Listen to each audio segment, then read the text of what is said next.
Right, that's that. Okie dokie, let's go. Pop one over here and see what's a go.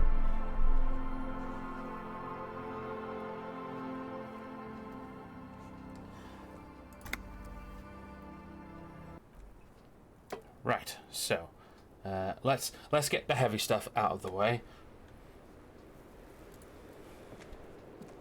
I was just thinking, what a nice day for questions pertaining to a murder investigation. Ooh, oh no. Volition.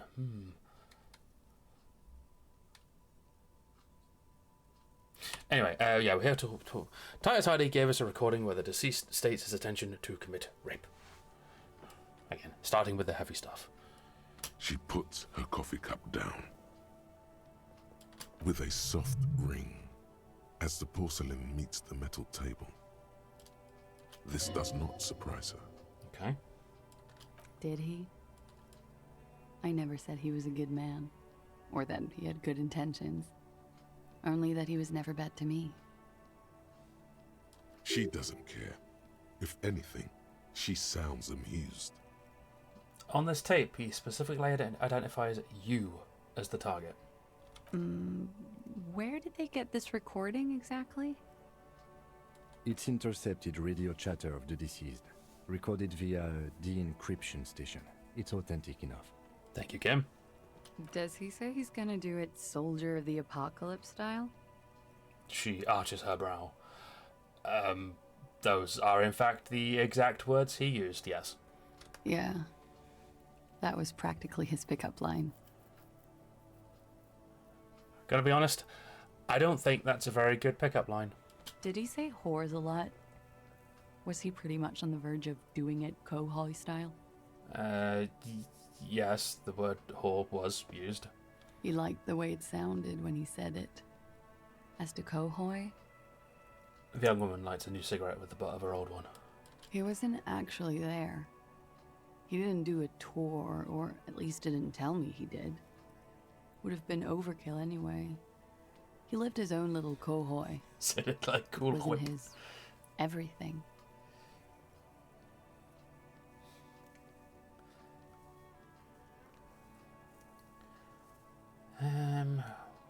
Why say things like that? Machismo? Yes, was he bragging? Oh no, I'm pretty sure he did all those things. Then integrated them into his idea of normalcy. To keep on living. Until they just sort of turn into his, what's the word I'm looking for? She's quite observant about the human character. Trained to observe, even. Did you learn this from studying Arnie's Lit? Sounds psychological. People who go to university know how to use words like internalize and integrate, officer. Now, what was that expression? There's more to this. She has an index in her head of pathologies and how to exploit them. I can almost see her turn the pages. Coping mechanism? Running joke. I was gonna say running joke. Ah. And it sounds like you didn't even get the good bits. Lely's punchlines got way, way funkier than that. Ooh, a name. He was like the Seminoles conflict, the Kohoi massacre, and the 36 famine in Yezut all rolled into one person, then cast in Orani ceramic armor, which he wore in bed and in the shower. Ugh. When he said he was done, and done mentally, it didn't sound like a joke. Sounded like a deeply troubled man. Hold on. He said he was mentally done. That sounds like a broken man to me. Well, maybe I pieced him back together with my magical personality. You like this kind of stuff? We're all scraping up any happiness we can Yeah, find, she fixed him. officer. Going around with our little scouring sticks. You, your first love, Mr. Kohoi here. Did he tell you he had actually done any of those things? In Martinez, I mean? No. We were too busy laying waste to our own nervous systems to direct any of the fury outward. He seemed happy, I guess. At ease. As much as a man like him could be. There is a small measure of pride in her that she could quell the rage in such a being. What kind of man was he? Before you go, ask for details. She seems okay to talk about it. Thank you for clearing that up, miss. Whenever you're ready. I'm interested to hear what Titus Hardy has to say now. Okay. She takes a very small sip of her coffee and smiles. At what point do I give this a go?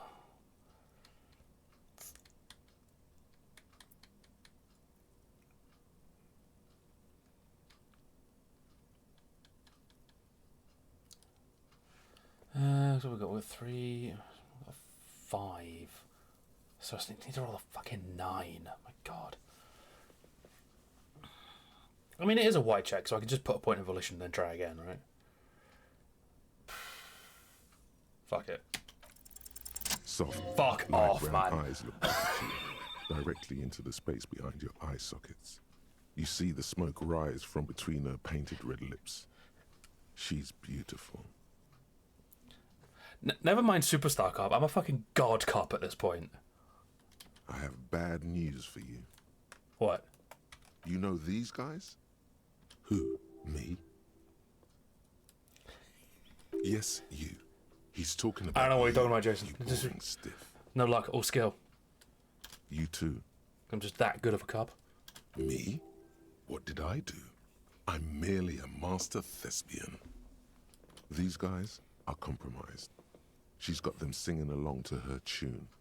The little bleeps and bloops you trust for info, you can't trust them anymore. I knew something was off. I'm sorry I didn't catch it sooner. It takes conscious effort on your part. Which ones exactly are affected? There's no way of knowing. At the moment, I'm afraid it's best to assume. All of them. Oh, great. Bullshit, man. I ain't compromised. Electrochemistry would never be compromised. Especially that guy. Shit. That guy's the most compromised one in here. No fucking way, man.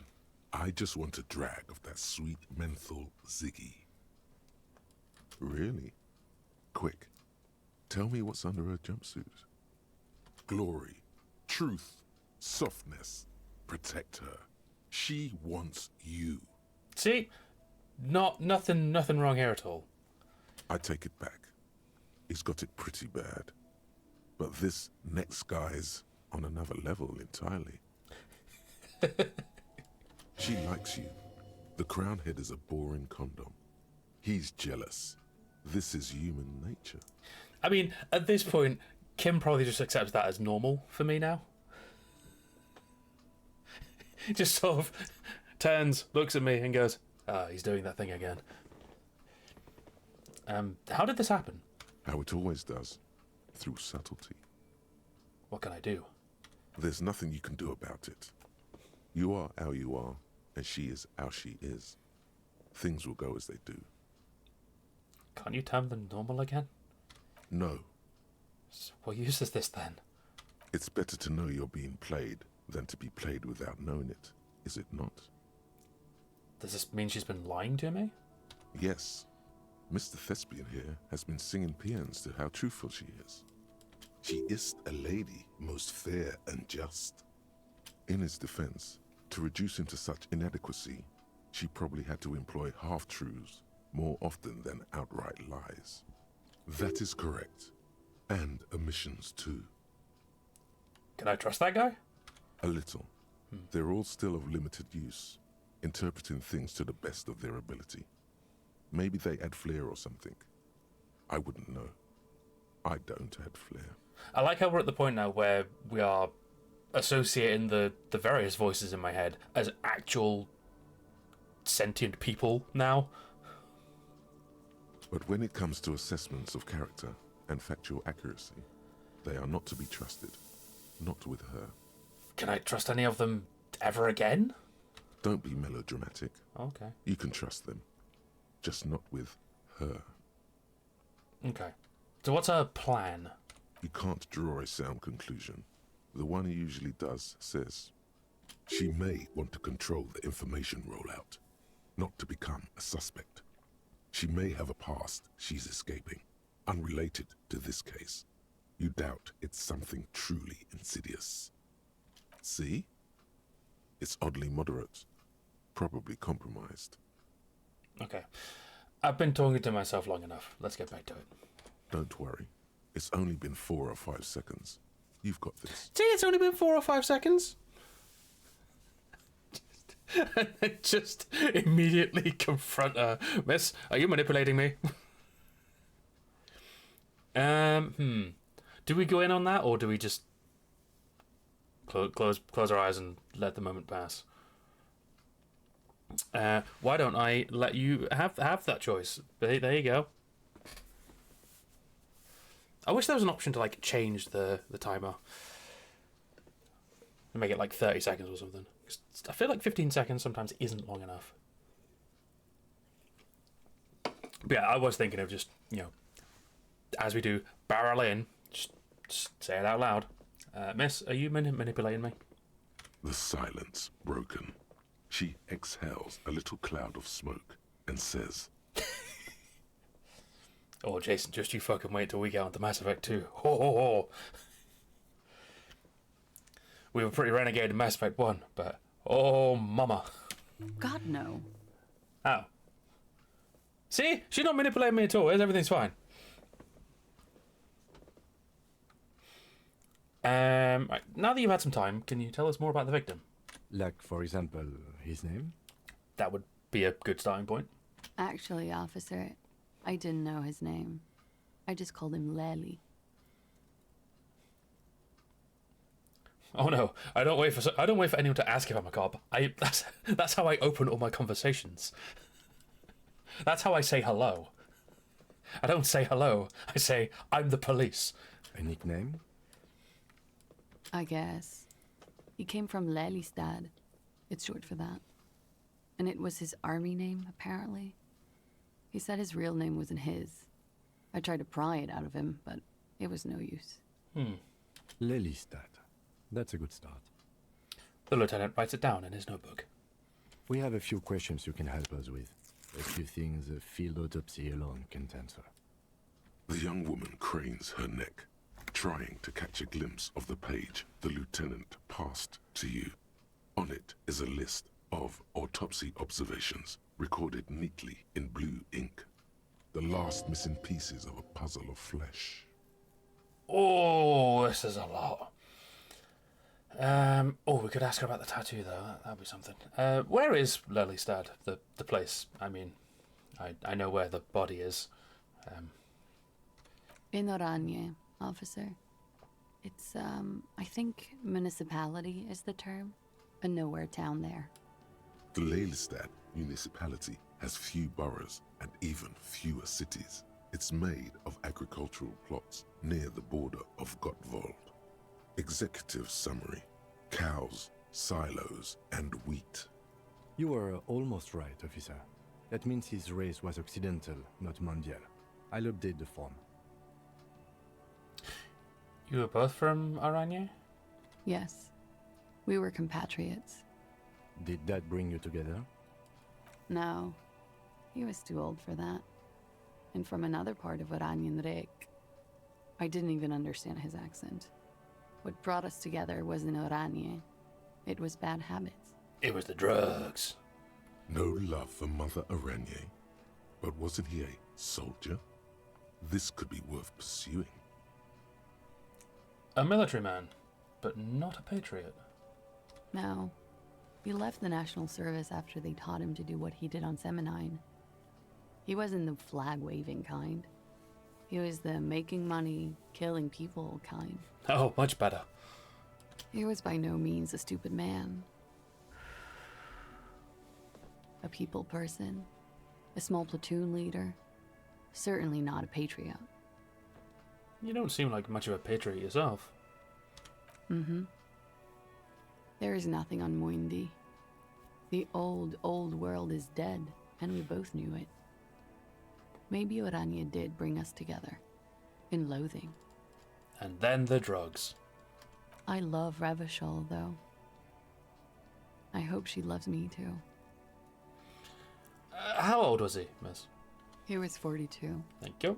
42? Are you sure? I would have had him above 50. She said 42, Kim. Write it down. He had many scars that made him appear older. But no, The memory makes her smile.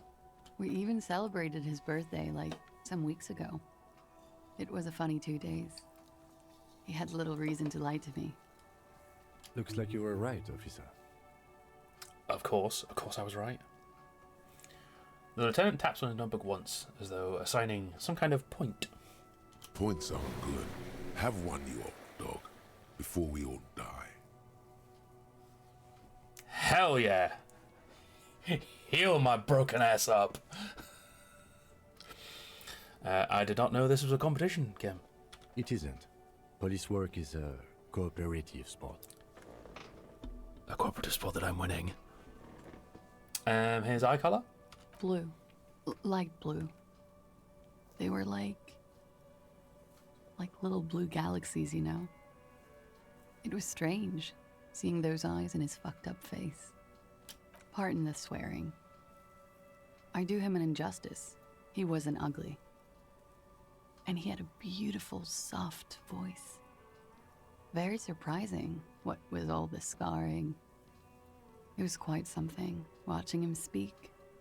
He had a combat wound on his chin and mouth. Yes.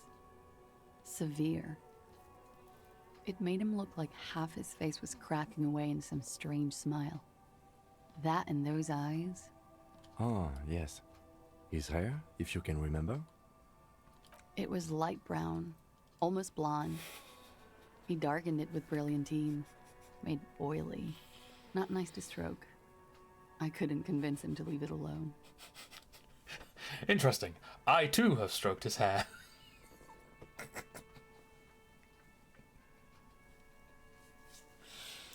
Remember that time when I stroked the hair of a dead body while we were performing a field autopsy? Actually, I quite like this whole competition thing. Kim, I said to put the brilliantine on the form. Do I get a point? No. But I put it down there. Okay, sure. Yes. There you go. What else are we missing, officer? More XP. 2 points. Right. Here's the big one. He had a tattoo. What did it mean? Oh, that. She smiles. It's clear she liked it. You liked it? Quite a lot, yes. What did it represent? Do you know? It was a map of his life and the places he visited as a soldier. It was mostly for showing off to chicks, though. Showing off the chicks. How so? How? Imagine him lying in bed. Freakish musculature laid out on the sheets. Scarred, of course. Tattooed. The sheets are dirty for some reason. Is this Orani's lit? No. Don't interrupt. He's smoking and drinking, of course. And his chest and shoulders and arms are studded with stars. Tens, hundreds of them.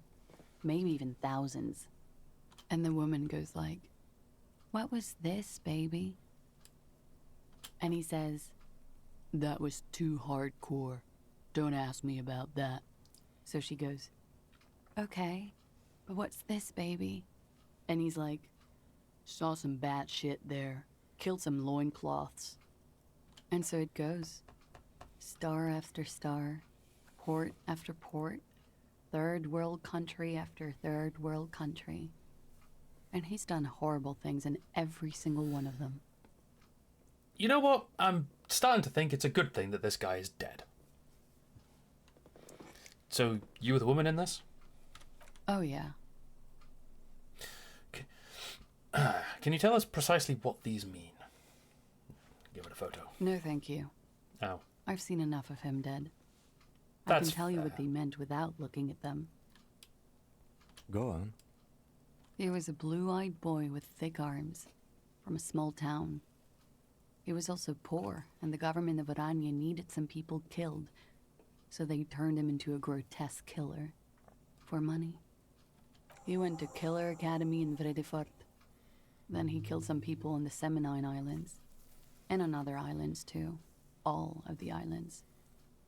After this, he came to Revachol and got killed himself. Thank you for clearing that up. Change of topic, perhaps? She looks over her shoulder to the sea, then back at you, smiling faintly. Tell me something odd. Did he enjoy his death? Why do you ask?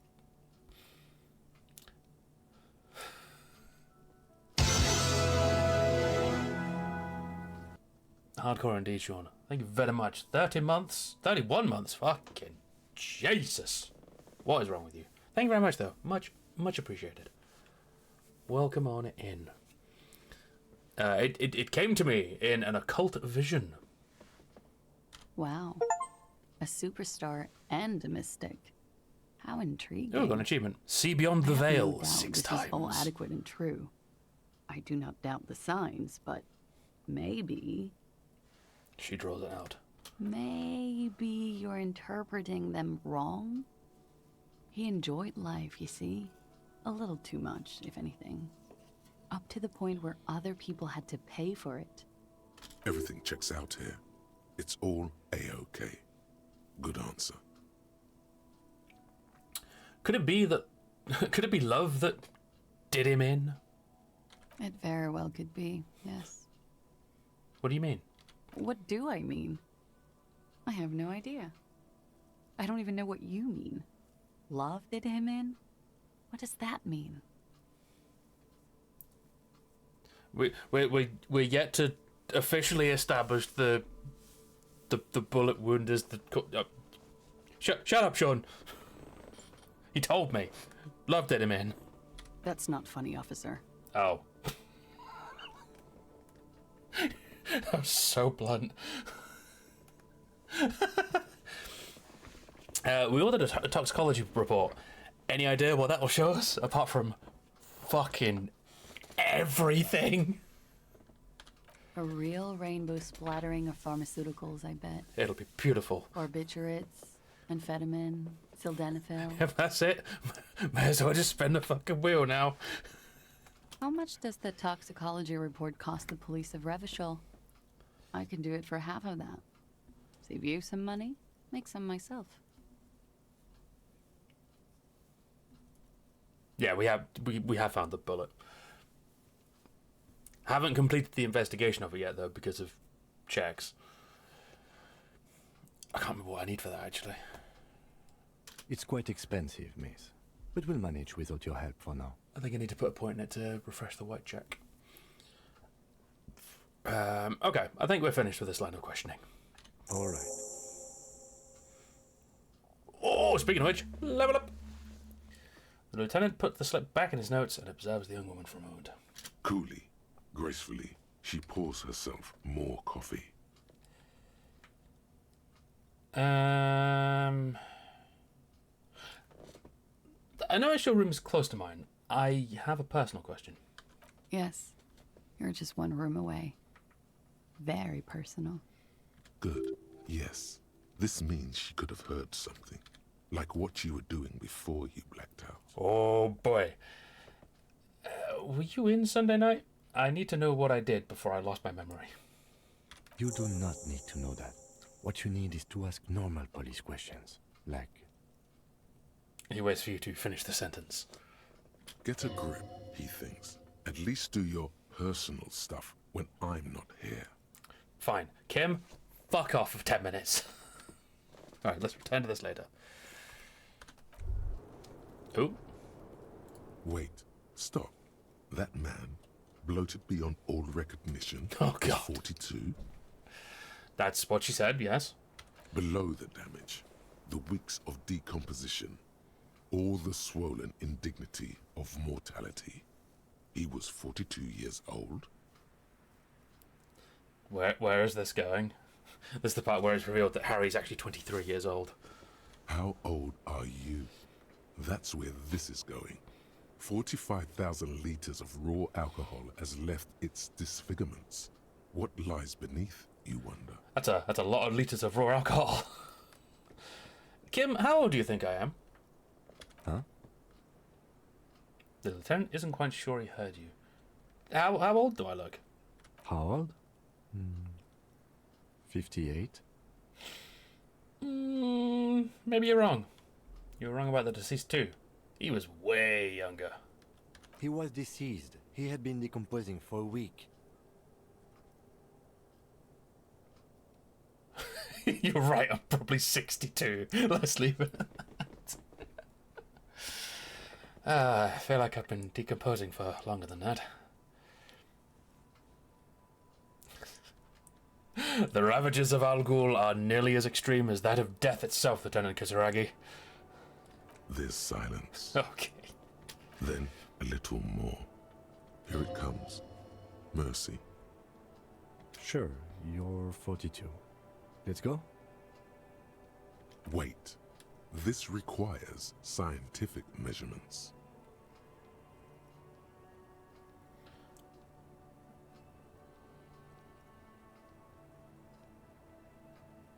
I don't have an ID though. I've just got my badge, haven't I? I don't think that has my date of birth on it. Alright, bring it on. I am not afraid of the truth. To the laboratorium. Oh boy. Right. Where is it? Bullet. The bullet is still safely sealed away in a plastic. Hand-eye coordination. That's what I need.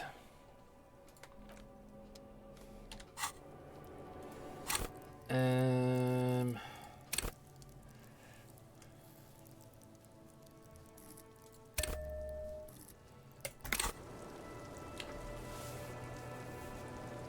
sure I have.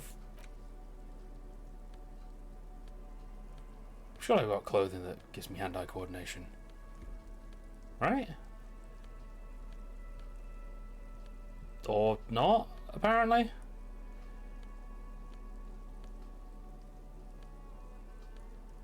Oh, Christ.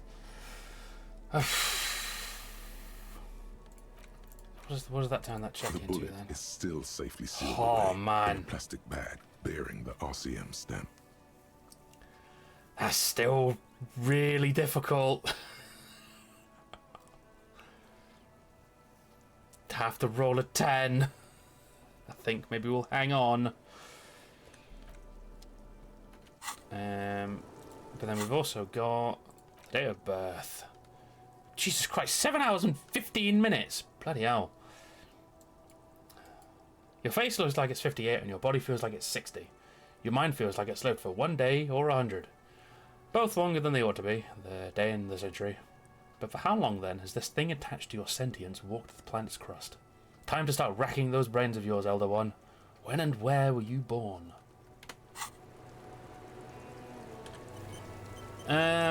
Right, okay. What have we got now then? So that's when Kim's not around. Oh, okay, we need to talk to Titus about that now.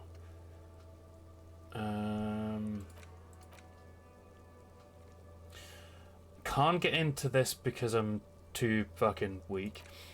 That needs to be done tomorrow.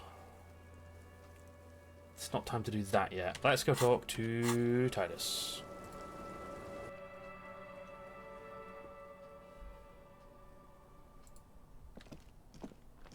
Have I learned everything about the window? This window. Yes, I have.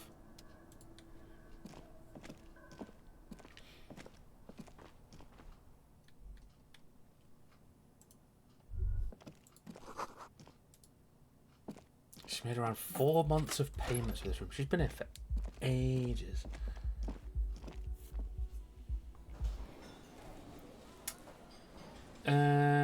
Right.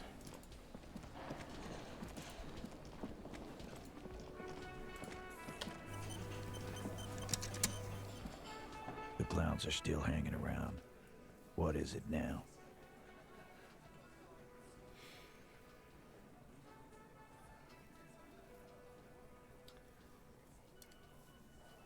Oh, first of all, me and Everett talked. He promised you'd cooperate.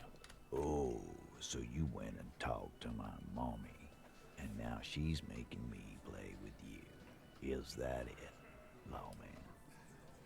And what's gonna happen if we don't? You're gonna go and tell on us? Why don't you push me some more and find out, Gimp? Fucking hell.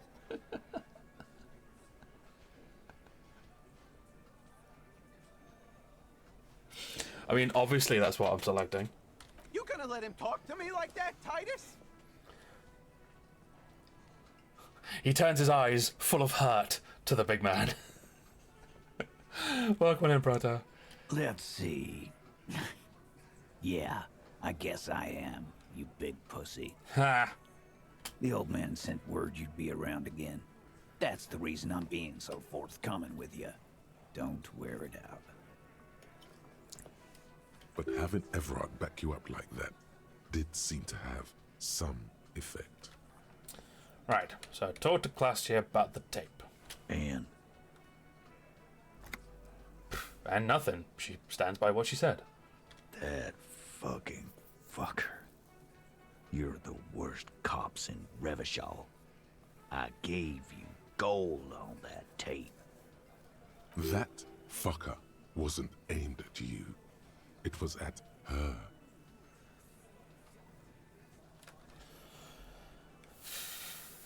It was dark stuff, but it didn't prove anything.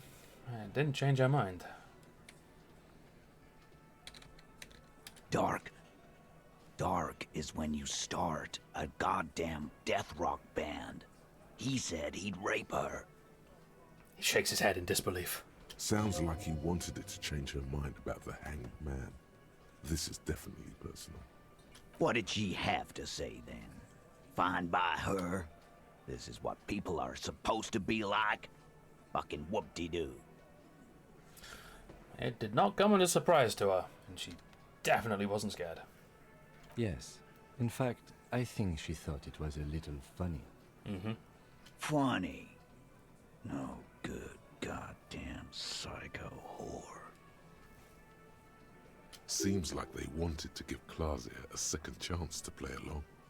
She still didn't. That's a shame, isn't it? Right. All fucking righty then. I guess it's good then. That fucking...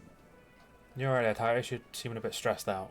Please try to control yourself in the presence of visitors, Titus. Her voice is a bit softer than earlier. This is just perfect.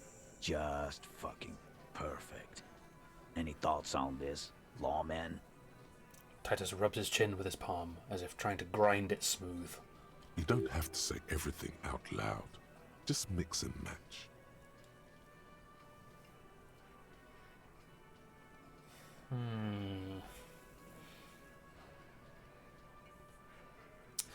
Right.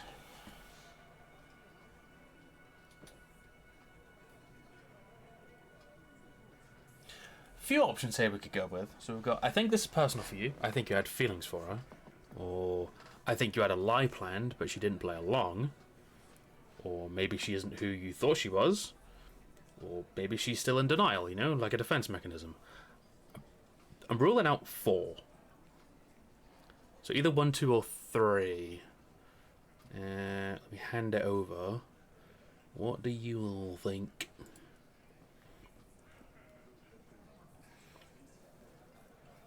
For fuck.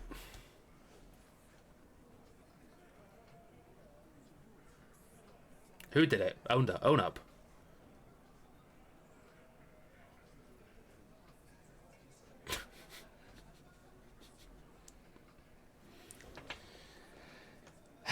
God damn it, Sean.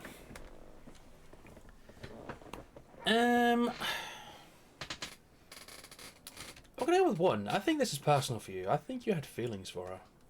Yeah, they're all queers. Can't bump, hard fist, or anything. Excuse me, Glenn? That's not what the text on my screen says.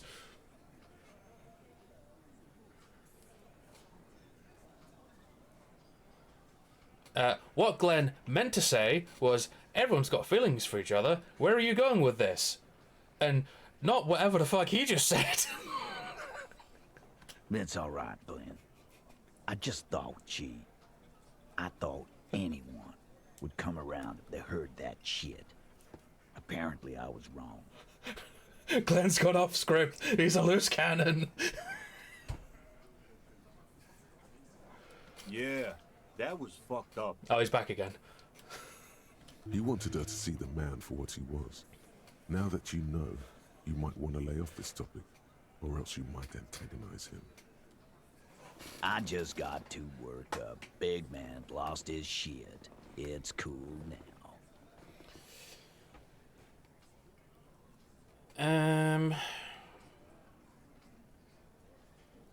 I think we just leave it at that, to be honest. Be straight with me, Titus. What really happened? I already told you. We fucking hanged him. Ooh, new task. Get the whole story from Titus. There's less gusto in his voice now. His men, too, are growing increasingly silent. The cracks are forming. We're breaking him. They're confused. This is growing over their heads. Come on, Titus. We know you didn't hang him. He was shot. I know you're tired. So am I. Why don't you just... You know what? I am tired. I'm tired of you and the whore upstairs. Next time you see her, tell her Titus said, "Fuck on!" He throws his beer can down. He is upset. That lying, scamming. We're done. This is over. You understand? Your little investigation is over. Actually, you do not have the authority to declare that.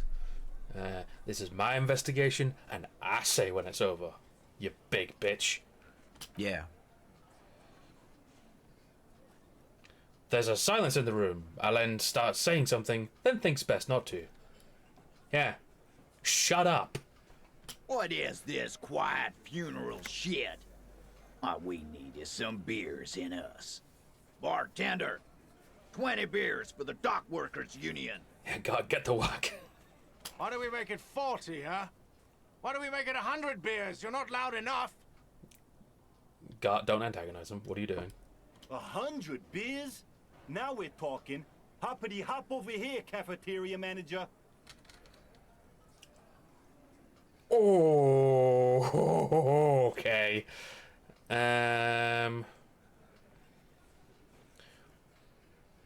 We've got a good chance of this. I'm tempted to quick save first, though.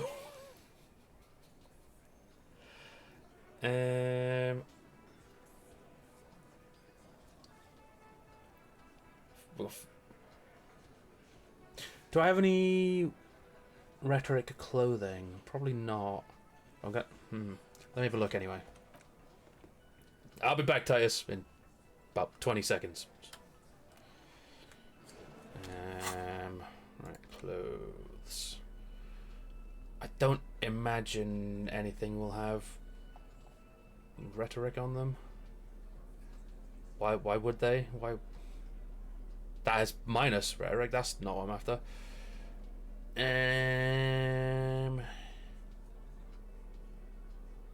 Cool. Bollocks.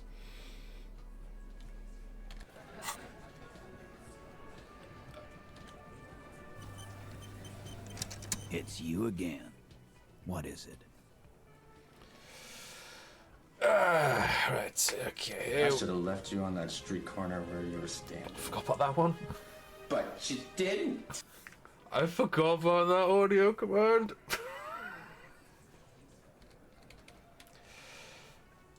Right then, here we go. Cracks knuckles. Clausia is playing them Cunt! like a fiddle. Tell them how bad they got played, and they'll tell you the truth. There are many ways to go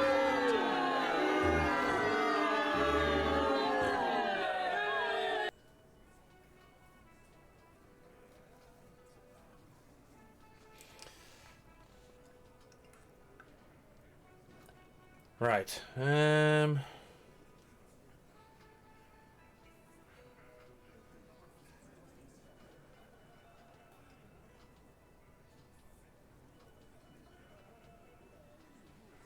No, it's fine. I'm just put a point in.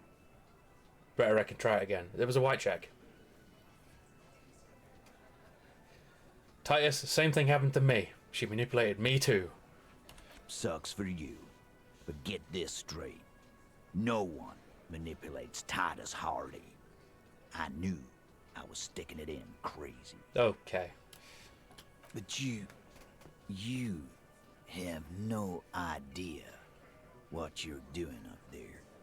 I can see it in your face. Every time you come down and sing her song. She's in your head, man. You're fucked. Nuh-uh. Brutal, Titus. Brutal, but true. She has a hold on him. I don't know, Chronicle. Are you? The witness has no hold on officers of the RCM. My partner was just trying to get you to come clean in his unusually emotional way. Kim's right. I do get unusually emotional sometimes. Why did you say she's manipulating you? She's manipulating them. Remember? I didn't tell you to say that. Who told him that filthy lie? It was me. I made you sound weak, and I shouldn't have. But this guy, Goldmouth, he's way in over his head. Be careful with his so-called advice. Okay. We will return to this. Bye.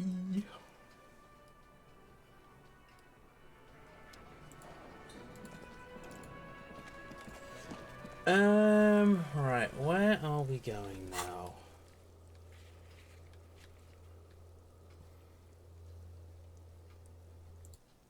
Let's go to the church and sort of head west. We haven't been down this way yet.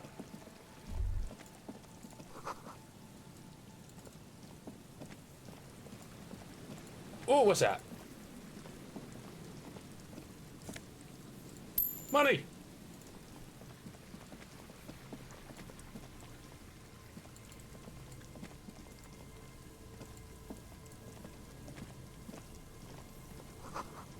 Bars cover these long, dusty windows.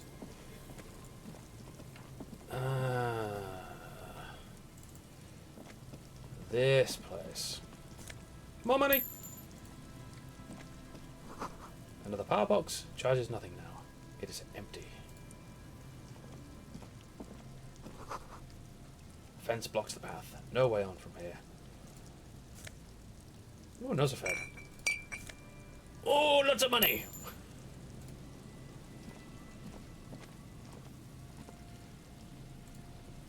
Right, let's have a chat with these fine folks. And Mikhail noticed the windows, especially with how there are no windows on the south side. This was to deal with. A blond man stands next to his son, pointing to the weather-worn ruins. He sees you approaching and smiles. You officers, come to investigate the historic subtext of West Martinez? I'm Tran Heilostam. You must be Kim Kitsuragi, right? I was just telling my son about this building. Not a lot of people realize the historic significance here. Very rich in hypertext. How does he know Kim? Also, yes, it is Trent and his son, Tiny Jason. Nice to meet you. Oh, hold on. Hypertext? Yes, hypertext. Young Carp and the collection of cultural hyperlinks. Okay. Wait, what was that about the windows before? Oh, yes. So, Mikhail, they had to deal with monitor glare, especially in the summer. They still had vector monitors back then. That was 49 years ago. So they didn't have windows on the south wall. You and Kim know each other? No, I can't say that we've met before, but I've heard of Kim, of course. Mikhail, say hi to the officers. He rests his hand on the boy's shoulders. No. Wow, let me try that again. He rests his hand on the boy's shoulder, singular. The child stays hidden behind the hem of his father's coat, clutching to his worm-themed colouring book. Verm. Mikhail's a little Welcome to the Cum He spent all Zone. night trying to run Orbis on his radio computer. Sure, Have you heard why? of it? It's a programming language used in Grad. Quite tricky, but he wanted to play this Grad-made adventure program. We've been getting really into Verms lately.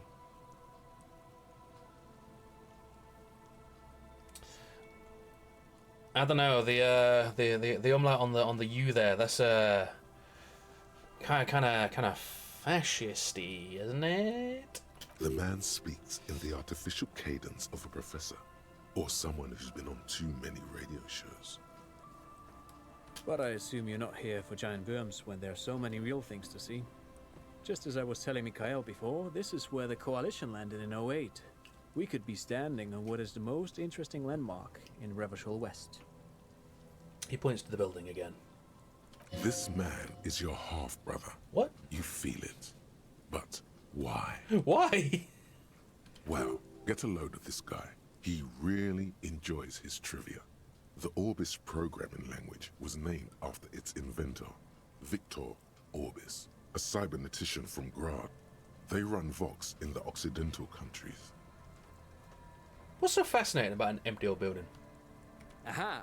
But it's not just any empty old building. He raises his hand to his eyes to shield himself from the pattering rain. All four of you turn to admire the mural before you. What not a lot of people know is this used to be the R&D department of Felt Electrical.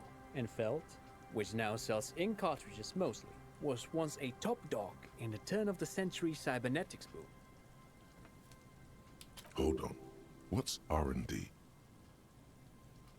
Wait, what's an R&D department? Apologies, it's an acronym for research and development. They don't use it anymore. He smiles brightly, laugh lines around his eyes. You're probably more familiar with RTD, Research and Technological Development. Maya Kalpa, you are not familiar with that one either. This man is a bookhead. He's a fucking nerd! Look at the building looming over you.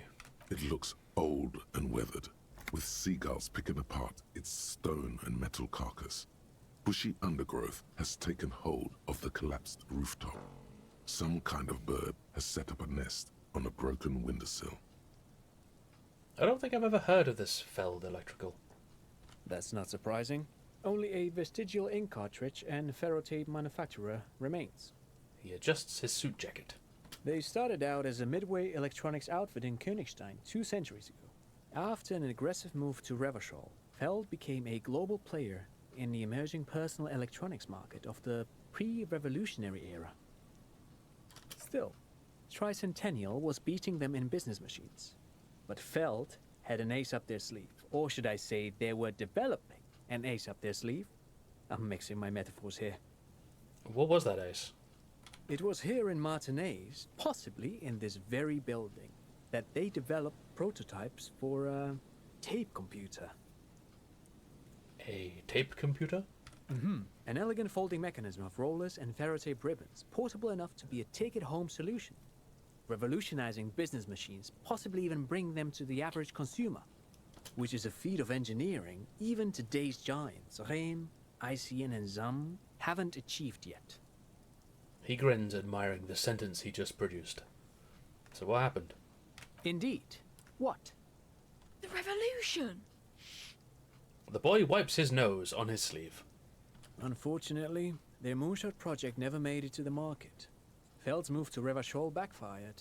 The revolutionary government liquefied their assets and expropriated those very advanced prototypes. Possibly from this very building, or one of the adjacent ruins. He pauses, pointing to the other building, then continues. All of this was built by Feld, even the boardwalk. Wild Pines built Martinez proper as a resort for their middle management. Feld built this side of town for R&D. You saying that Feld Electrical built this boardwalk? Yes, they even built a pleasure wheel, but that got destroyed in the war. Have we found the people responsible for the dodgy boardwalk? A pleasure wheel? The lieutenant looks wistfully at the horizon, as if picturing gondolas rising to the sky. Perhaps reminded of a childhood memory. It's clear he would prefer there were a big wheel lighting up the coast. Yes, to lure in their star engineers. This part of Martinez was nothing but reeds before Feld arrived. They had to make the prospect of living here attractive. It was supposed to become a global center for innovation in cybernetics. But history had other plans. So what happened to the engineers? The company people? Oh, I'm afraid it didn't end well for the boys. But this story is a bit too dark for little Mikhail here. Now, if you were to ask about tape computers, Wait, is he saying that we should just bypass the excesses of the revolution? He means they all died at the hands of the communists. Officer, I told you this chapter of history wasn't on Mikhail's curriculum yet. Let's keep this kid friendly. No, the boy must learn. The boy looks first at you, then back at his father, confused. What did the revolutionaries do with those advanced tape computers? They used them for military communications, but also to write and send out press releases. The most notorious example being Le Décret de Mars. What was that? What's the Mars Decree? I mean the radio transmission sent out to news agencies and world governments by the newly created Commune of Revachol on the 7th of March in the year 02. I got everything you need, kid. I got speed, I got booze. I got a pry bar. I got a carry bag. What more could you want? A short-lived legislative foundation for a short-lived utopia. Chain cutters. You're not having my multi-tool though. This is my multi-tool.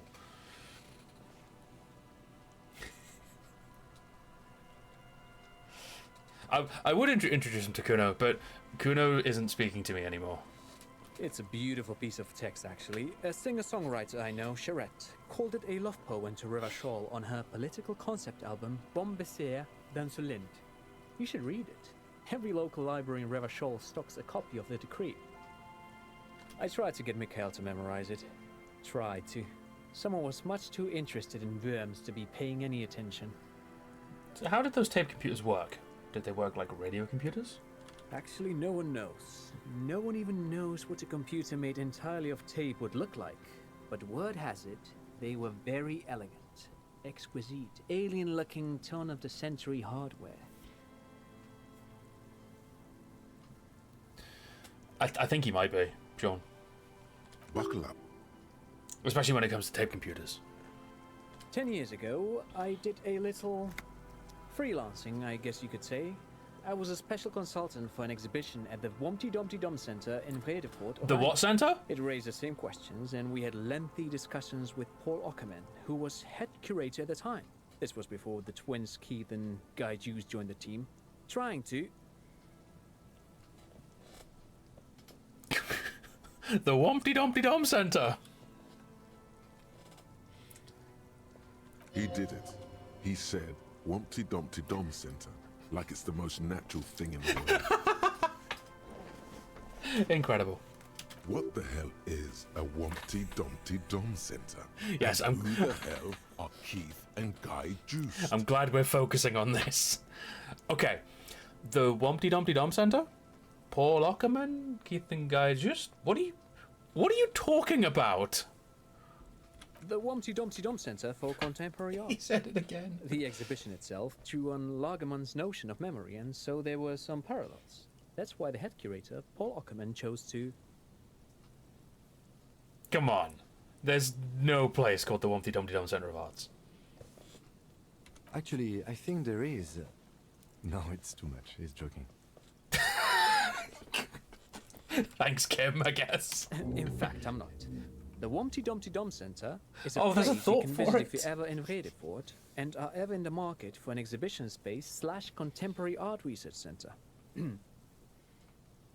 But perhaps I should return to the tape computers. As I was saying, the device itself was very elegant, fragile even.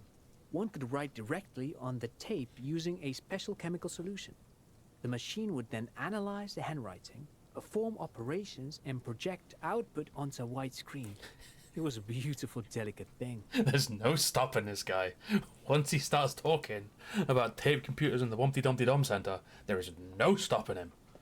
Made of black film and folding tape structures. Cool.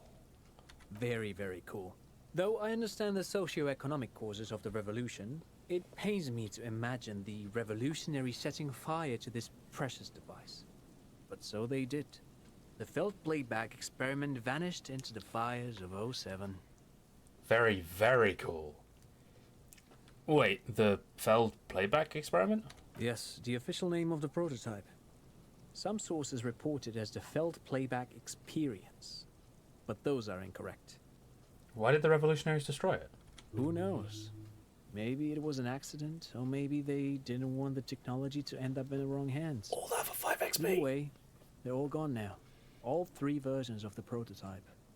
Nothing but debris and ashes remain inside that building.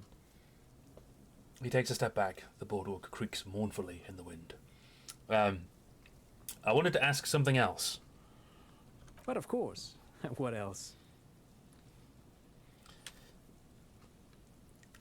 I don't need to ask him for money. Great. Thank you for all the interesting information. No, thanks to you for having me and little Mikhail here to pick your brain. A very interesting conversation indeed. Didn't really feel like a conversation, more just you shotgunning information into my face. Pick your brain. If anything, this was rather one-sided. He did the talking. Whatever. That's what I'm saying.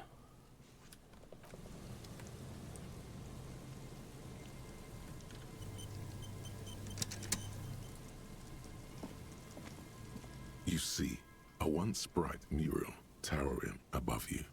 The signage has peeled off over the years, but you can still make out Feld Electrical R&D. Cool.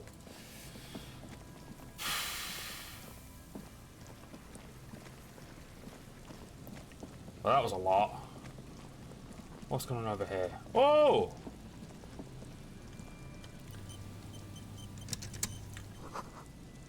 I think we found our cryptozoologist. Finally. Here we go. There he Nice is! and easy. No way out, little guys. Not out of this jam. There's a cylinder on the ground in which the man is arranging some netting. It looks like some kind of trap. He notices you. Who's there? Oh, the police. Hello, officers. Is that the police? Why are the police here? Oh, I completely forgot about Gary the crypto-fascist. Who is also here. Don't worry, Gary. I'll handle it. You must be Morel, the cryptozoologist. To what do I owe the pleasure? That's sarcasm. He takes no pleasure from your appearance. Do you have a problem with how I look, sir? You don't seem too happy to see the RCM. Oh, no. It's all right. I'm just busy. What's this about? Lena sent me. She's been really worried about you and is waiting for you to get back. Of course. Thank you for passing along the message. 78 feet, get That in! water lock is broken, and we can't go all the way around the AL-81. Yeah, that was me. I broke the waterlock with my motor carriage, but it's fixed now. You can go back. You broke the water lock with a motor carriage? There was a billboard in the canal. Not a vehicle. It said Samaran Butter. Yeah, I guess you're right. It was really the sign's fault. Anyway, you can go back now. Did he say we can go back now? Shut up, Gary. Yes, Gary. We can go soon. If you see Lena, tell her I won't be long. This is a man possessed, always on the brink of some breakthrough. He won't leave if there's a sliver of hope. The great find might happen today. Sir, your wife is waiting for you. I just have to do one more round. See if the Phasmid has taken the bait. Then we're going. He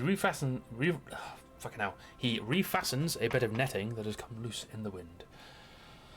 I'm probably going to regret this, but tell me about this Phasmid you're looking for. Well, first of all, it's damn difficult to find, which is why we've been knee-deep in the reeds laying traps for it. What makes it so difficult to find? Good question. Being a Phasmid of the order Phantasmodea, a ghost insect, it disguises itself as plant matter. In this case, the reeds. Awful lot of reeds around, aren't there? And I suspect it may have also developed other specialized techniques, to protect itself from predators, or scientists, in our present case. What sort of specialized techniques is the Fadman using to hide itself? It's my hypothesis that it has evolved certain electrochemical defenses that allow it to interfere with animal perception, impeding pattern recognition, confusing the visual cortex. But I cannot describe how these defenses work, much less how they evolved, without studying a live specimen. Yes, it makes perfect sense. You're beginning to suspect there's something paranatural about this phasmid. Yes. How big is this phasmid? I'm expecting it to be quite giant. One known species of phasmid, called the Megaphasmodea zoensis, is about the size of a grown man's forearm. Jesus. So, He leaves the conclusion up to you. Okay. Why are you so interested in this stick bug? It doesn't seem to be as colourful as some of the other cryptids I've heard about. typical rookie assumption. Alright. Insects are much more sophisticated creatures than those unversed in zoology give them credit for. Even simply catching a glimpse of the Insulindian phasmid would be the apex of of any cryptozoologist's career. But to study it and its defenses, find out how it stayed hidden so long. What have you discovered about it so far? Very little, I'm sorry to say. No one's ever captured a specimen, so all our information is based on first and third-hand accounts. So no one's ever found one? Not yet. That's what makes it a cryptid. Just out of curiosity, if there's no proof of its existence, how do you know it's real? Kim just swooping on in there. I know it's real. The cryptozoologist says, brusquely enough that even he seems taken aback by it. It's clear that his obsession with the phasmid is driven by something more than the pure pursuit of scientific advancement. By which I mean, I've heard enough first-hand accounts to believe quite firmly that the Insulindian phasmid is more than mere superstition. What would it be like to grasp and hold onto something you think is next to you, or just behind you, like a trace of vapor you exhaled one spring morning as a child? This is what he's searching for. A spectre. Morel, I think you're insane. What makes you think the phasmid is here in Martinez? There was a credible sighting here recently. A pair of teenagers described a creature that matched the Insulindian phasmid to an uncanny degree, despite not knowing what it was themselves. A pair of teenagers, you say? Surely not. It's the first credible sighting in several decades. Admittedly, it's an unusual location for this species, but with all the sewage runoff upstream, it probably doesn't matter much anymore. Maybe the Insulindian phasmid has died out. Is he only 12? Really? I thought he was older than that. I have to resist the thought. Such an extraordinary creature Maybe it wasn't that bad. highly resilient. After all, it's generally thought to be capable of parthenogenesis. He means asexual reproduction. The females of the species don't need to mate to produce viable eggs. This makes it easier for a species with a small population to survive. Okay, I'm definitely going to let you guys have a bit of input on this one. So we have, that's pretty clever, or the male is a deficient life form. The world would be better off if women didn't need men to reproduce. We are feminists after all. Females reproducing without males, a travesty, a crime against passion and common sense. Or this arouses no special feelings in me. You have 15 seconds.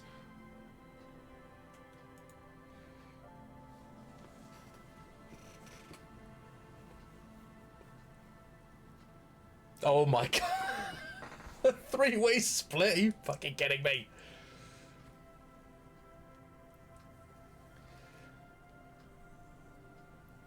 problem. I was leaning between 1 and 2. I mean, we should probably lean into our feminist beliefs, right? The male is a deficient life form. The world would be better off if women didn't need men to reproduce. Fuck it. Nature does not concern herself with ethical propositions. As a scientist, my interest is strictly dispassionate. Alright, cool. Lena seems pretty eager for you to return. And I'm eager to return to her, I assure you. But I can't leave before we've finished with these traps. My wife understands that just as well as anyone. He looks south, where Lena would be. Come on, Morale. We've been soaking out here for days. It's time to go back. Shut up, Gary! And leave the traps? Absolutely not. I won't let Lena down. Come on, she wants us back. I'm soaked up to my nuts over here. We'll both catch reed crabs if we don't dry out soon. Yeah. Catch my boot up your ass in a minute if you don't shut up. What? Let Lena down? Sounds like the cryptozoologist's wife shares a special connection to the Phasmid Summoner. I didn't know the Phasmid was so important to Lena. Of course it's important to her. She's seen it. Oh boy. A verified sighting, on record. One of only 4 this century, and it's hers. Really? She sighted the Phasmid? Yes. That's how we first came to know one another, in fact. But that's her story to tell, not mine. Needless to say, you must ask her about the mysterious Phasmid. God damn it. Suffice to say, it's long been our dream to find proof of the Insulindian Phasmid together. I can't abandon course now. Maybe you could go back to the whirling, warm up, come back to check the traps later? No, no, no. The traps need to be monitored on a regular schedule. What would we do if the Phasmid were to starve while we were sipping tea at the hostel? Alright, tell me more about these traps. Well, they may not look impressive, but Lena designed them quite cleverly, so I'm sure they'll do the trick. Wait, Lena designed them? Yes. He says with some pride. More than some. He admires this about her. How do the traps work? Simple. Attracted by the locusts, the Phasmid crawls down the funnel and, having eaten its fill, can't get back out. At least, that's the intention. The net isn't a perfect solution, but we didn't want to use anything that might damage the specimen's delicate exoskeleton. So what are you using as bait? Locusts. Nearly all known Phasmids are herbivores, of course. But we've hypothesized that the Insulindian Phasmid might occasionally prey on other insects. Inside the traps, a number of locusts crawl and tumble over one another in a tiny, chittering swarm. A meat-eating stick insect? Does it pretend to be the reeds as part of its ambush behavior? This seems unlikely. A carnivorous stick insect? Seems unlikely. Thank you for your opinion. We have also included plant material in the traps to satiate your skepticism. Ah, good. Not a big fan of skepticism, this one. So what will you do if these traps don't work? They'll work, I assure you. The predatory hypothesis, using locusts as bait, accounts for the failure of previous efforts by other teams, which use plants. We have given this some thought. Okay, let me ask you about something else. Yes. What? What if we check the traps for you? I didn't expect you to take such an interest in our work here, officer. He looks at you with obvious surprise. Chaos is my method. I am its scion. Or I'm all in with this cryptid shit. I'm hooked. I'm definitely going with chaos as my method. I am its scion.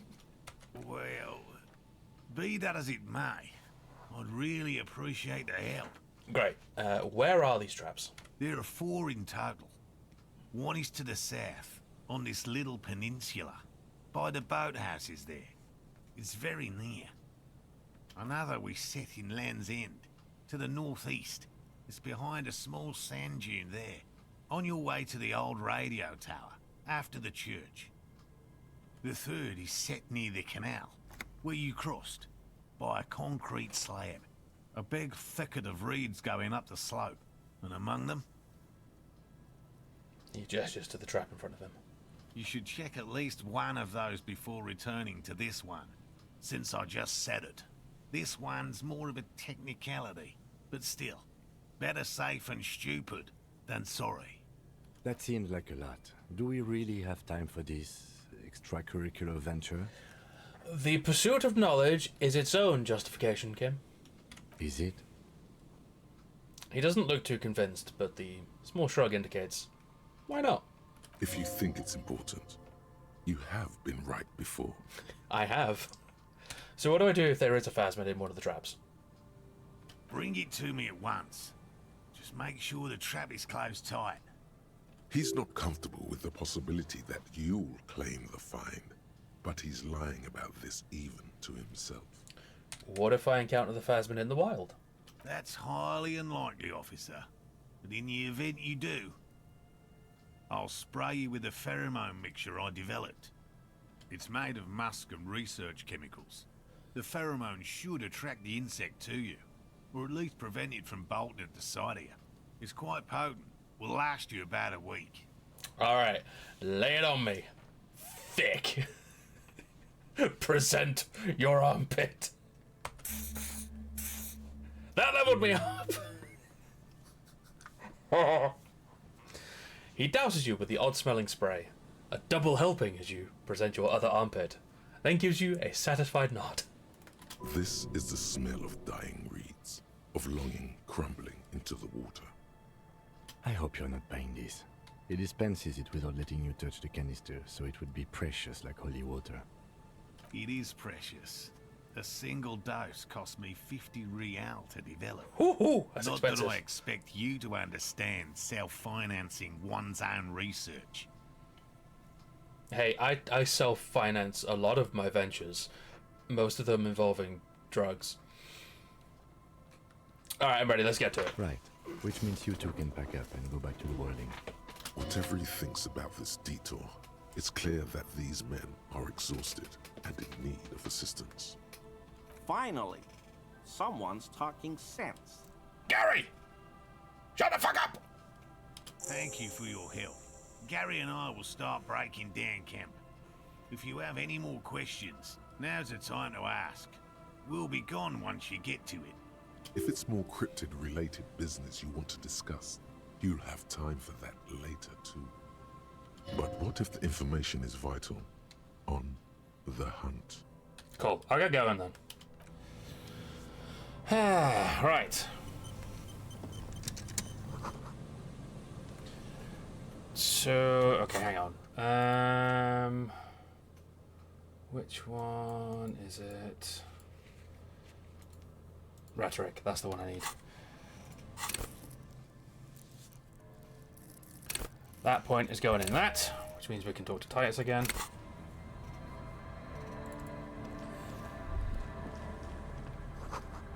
A boy bobs in the water. The number on it says 11.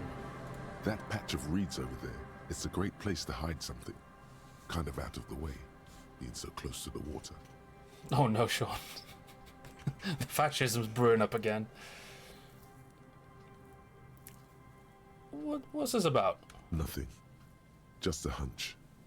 The hunch passes, leaving you there, by the old boy bobbing in the water. Time to go.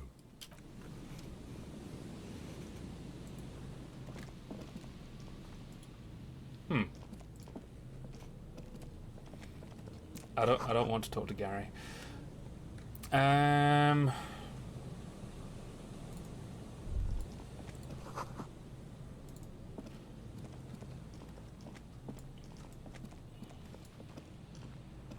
Alright, let's have a walk around. And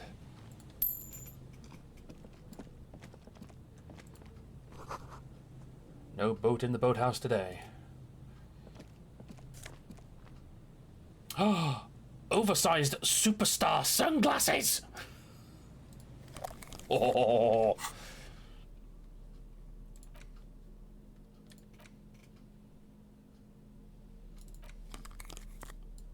You can't see him because of the hat, but they're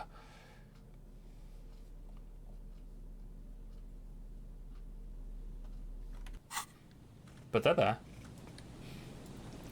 Right, here is trap number 1. There's a trap in the reeds at your feet. Looks like the same one you saw Morel set before. Same mesh, same wiring. Look around. Behind you, the ruins of a residential building rise over the reeds, shielding them from the wind. The reeds rustle confidently. When this district was booming, the reeds were kept at bay. Nothing obscured the freshly painted facades. Nowhere for drunks and adventurous teenagers to hide. Now only the wind blows. Reach for the trap. Locusts are crawling around in the trap, confused but uneaten. You see no carnivorous reed phasmid gorging on them. Big surprise. Anyway, 1 down, 3 to go. No need to grin. I'm not expecting to find anything. I'm helping some citizens and getting some fresh air. I meant no offense, just... The lieutenant doesn't know how to finish the sentence. He looks at you, putting the trap back on the ground.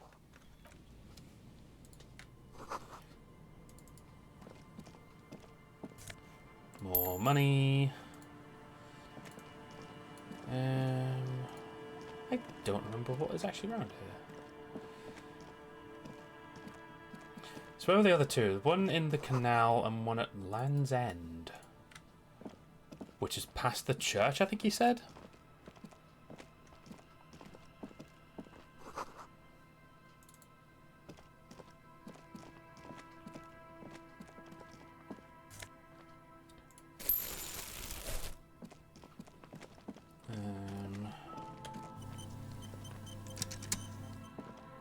A scattering of bullet holes is spread across the cracked wall, reaching from one corner to the other.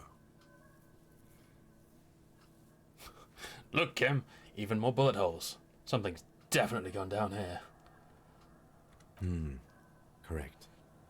The density of the bullet holes is unusual. Even in a general average bullet hole frequency in Martinez sense. Grim affairs. Meaning, this is a lot of bullet holes. Looks like fully automatic rifle fire. Something you don't see these days. Ah, why not? The manufacturing and sale of automatic rifles was curtailed after the revolution. The destructive power of such tools proved to be too much. We do need to retain some humanity in this world. Alright, here we go. Why this many bullet holes? A row of ghostly shades stand facing the wall. There are many of them. 12 at least. Their heads lowered and eyes blindfolded. It's quiet. No sound. No movement. Oh, it's grim. 10 meters away, other shades are lined up in an orderly manner. Automatic rifles primed. A gust of wind blows by. The coats of the firing squad flap slowly in the breeze. A single person stands on the side. A long time has passed since the moment of this fusillading. Rain and brine have since washed all the blood away. Not a trace remains. What is this? The abundance of bullet holes leads to two options. Either an inordinate amount of executions were performed here, or they did not use a conscience round, where only one soldier has the loaded rifle. Looks like this was a mass execution with everyone fully armed. Look at the people against the wall. A host of men, probably in everyday clothes, ragged from the conflict and covered in dust.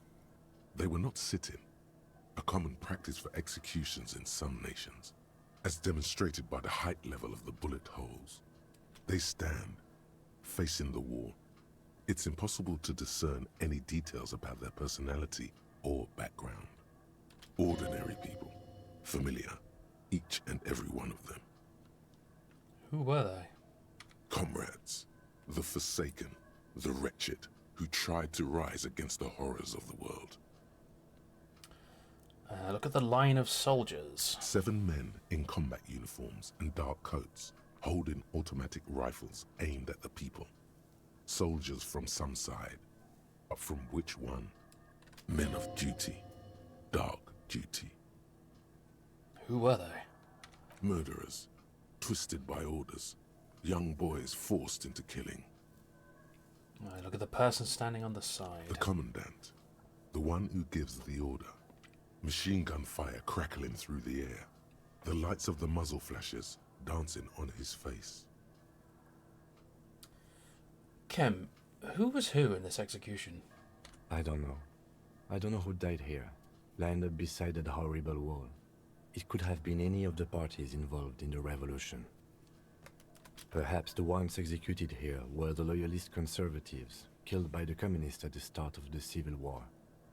Or it could have been the communists, put to death during the last stretch of the conflict by the coalition forces. Remember what Trent Heidelstein said about Feld? What if it was the Feld personnel when their assets were being seized by the revolutionaries? Another likely scenario. What about people from the coalition? The so-called moralists? Yeah. It's very unlikely the coalition forces were the ones who died here. They were always the last ones against the wall. To be honest, if a coalition member was anyone in this situation, it was a commandant, the superior giving the orders. A cold sea wind blows away the figures. Well, that was a pleasant detour. An old ticket taker booth, no longer in operation. People paid money to park here? No one would pay now. Right, we've still got an hour to go until our meeting with the pigs. The door is not only barred shut, it is inaccessible.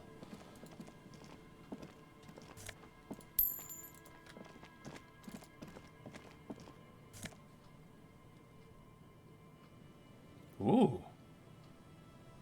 A foul peepo. I don't actually know what item of clothing that is. Is it a hat? It is a hat.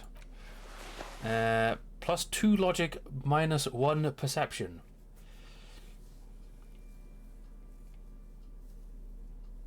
Oh, well, I mean, it gives me an extra logic at the cost of 1 perception. Hell yeah. Now we can see the glasses as well. The superstar shades.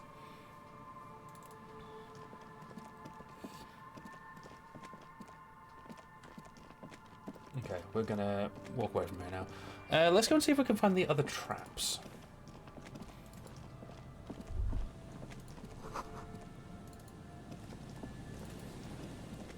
You said about the canal where I crossed.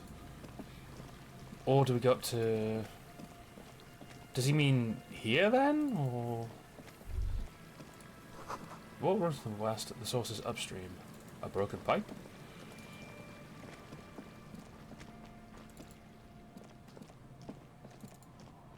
Is there anything here? Oh, this is the fishing village.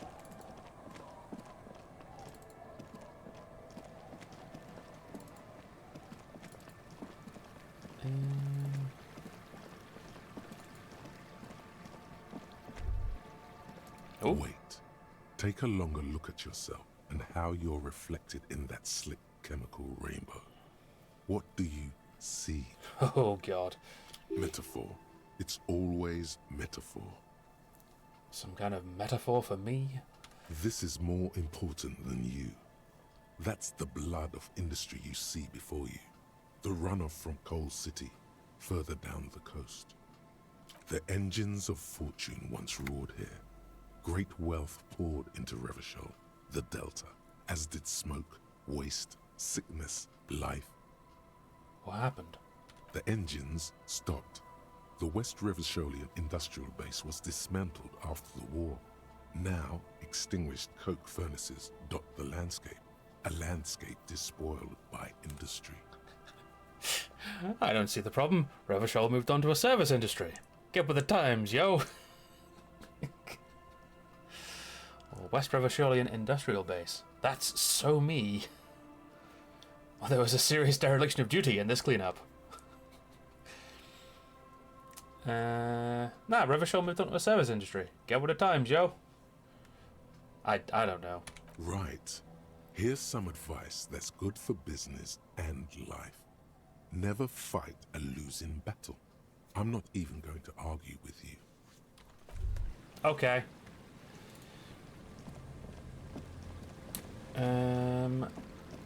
Actually, one of them was up past the church at Land's End, he said. So let's have a scooch up here. Was it this way? I think it was. Ooh. What do we have here? These rusty gears used to turn the whole machine. Chain trails off into the ocean to who knows where. And this barrel has been recently discarded. It still smells of fuel oil. An old door, worn by elements, guards the depot. The wind has blown a sand dune in front of it. The door hasn't been opened in a long while. You see a handle. This one, absolutely not. It's a red check, not doing it. What is this thing anyway? It's military. A service depot of some sort. Used to service what? The washerwoman mentioned a depot at the coast. She said it was for moving ammo and cargo across the bay. This might be it. Right, yeah. Yeah, we are not opening that anytime soon. But maybe we'll come back at some point.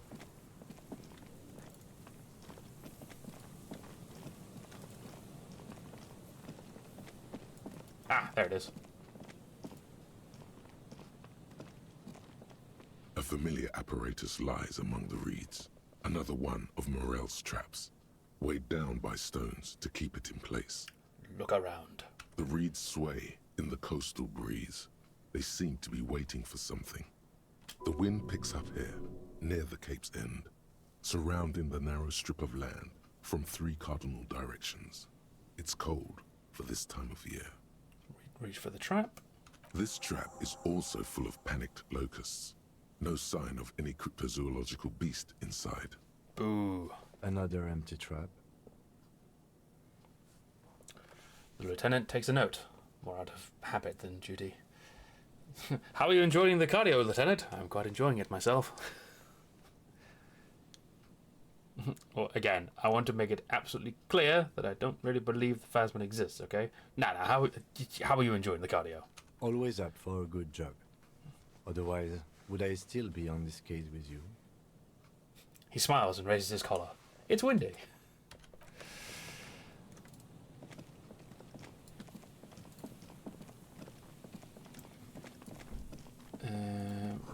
Someone's made a campfire here a long time ago. A rusted broken control box for the radio relay tower. This ladder is too rusty to climb. The sea air has eaten away at it.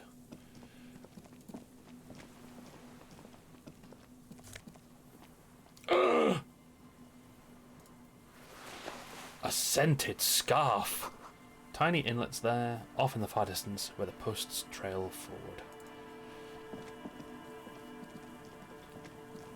Right, let's go back to the canal crossing then, because that's whereabouts the final trap is. Wait, what am I? The fucking Wompty Dumpty Dum Center. Oh, 42 minutes. I kind of want to learn. I want to internalize the Wompty Dumpty Dum Center.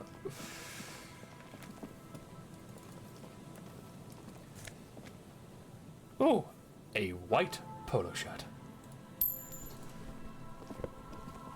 How very normal. Just a white polo shirt.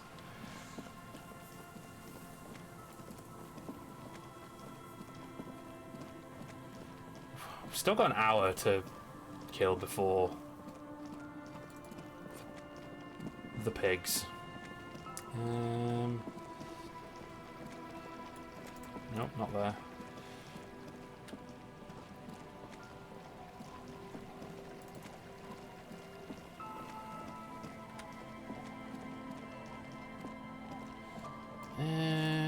Oh, hang on. Thought level there.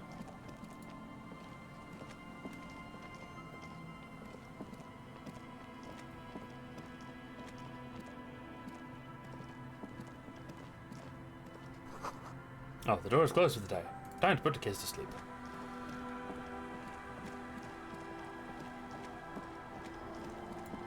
Oh, hang on. There's stuff over here I've not looted.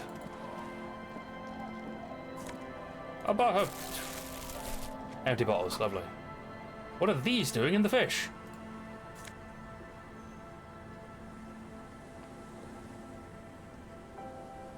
Cavalry boots!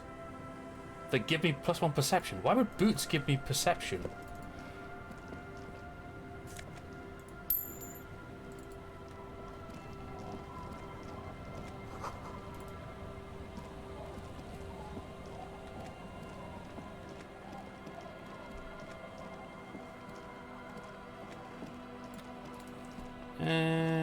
Alright, what are you?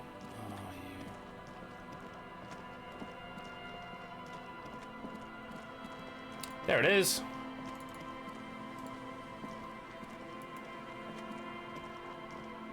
This trap's not too hard to spot. Oh, Once you know gonna what sneeze. to look for, keeping it hidden has not been a priority for the cryptozoologist. Look around. The reeds bend forlornly toward the water. Some tufts have been crushed. Broken stalks, sickly pale against the darkness. In the east, the city center hums to you. The constant, distant song, louder on this part of the coast, nearer somehow. And there's that cold again. Always the cold. Reach for the trap. Nothing but locusts in this trap as well. Definitely no cryptozoological monstrosity. Damn, I can't believe we didn't find it. Empty as all of them. One more of these and we're done. You getting tired?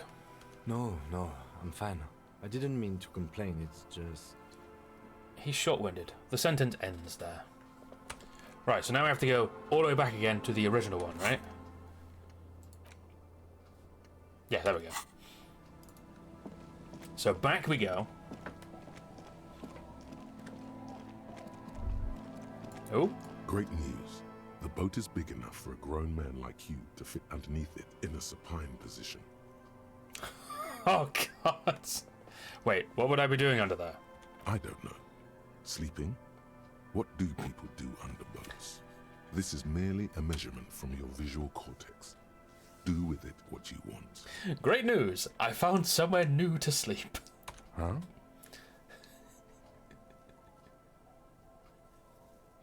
I said, great news! I found somewhere to sleep. Under this boat here. It'll be free. Even though I've paid up for the night as well.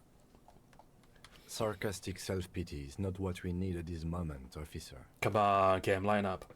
I understand the situation looks grim, but we must continue with our investigation. You have a home somewhere. All cops do. When this is done, you can return. Okay. Right. Back to the cryptozoologist's camp.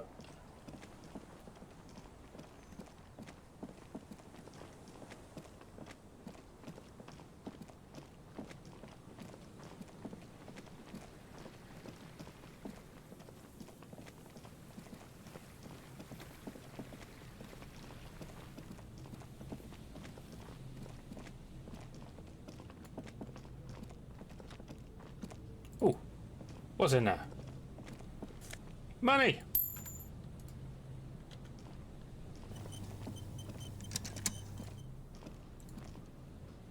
This is the last of the traps. The one Morel just set. Checking it over, he said, is just a technicality.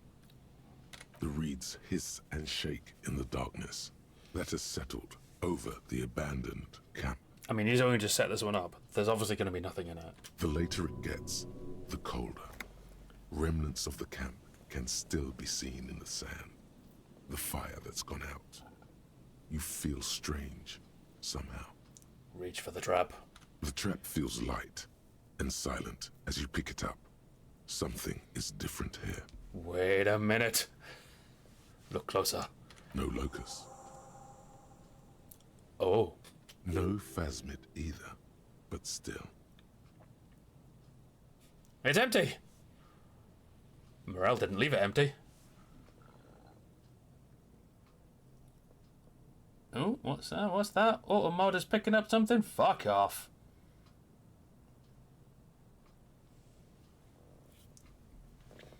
Your voice echoes on the coast, carried by a gust of cold wind. Look closer still. Well, the bait worked on something. This doesn't mean it was a reed monster, though. Unless you see one in there, I just see an empty trap. But what if it was the phasmid? What if it ate them and got out? Right. Anyway, that's for the cryptozoologists to figure out now.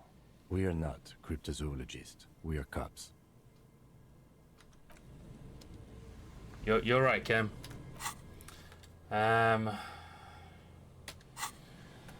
Oh, still got time.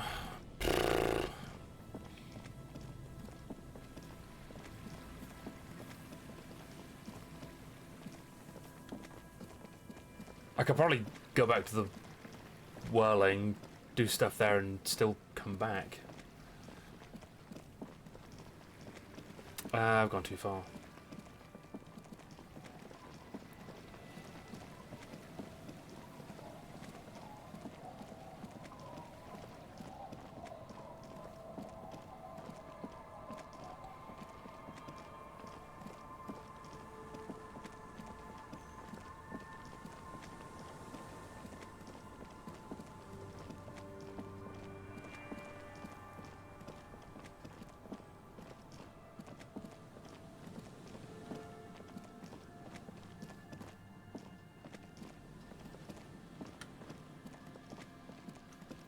Ooh.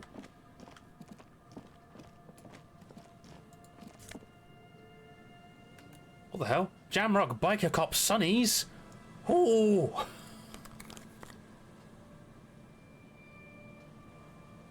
Sean, we sang yesterday. Also, I can't fast travel from here. +1 empathy. Yeah, we did the karaoke yesterday. Yeah, you fucking missed it. Wait, I thought you were here. No, yesterday, Monday. I thought you were there. Or did you come in late on Monday? I don't remember. It was brilliant.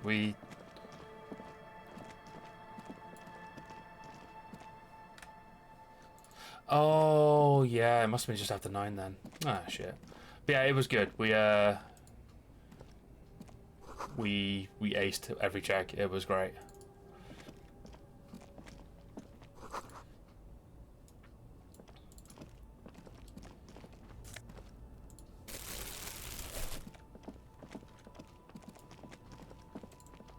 Even Gar applauded. That's how good it was. And then Kim applauded as well. It was a great old time.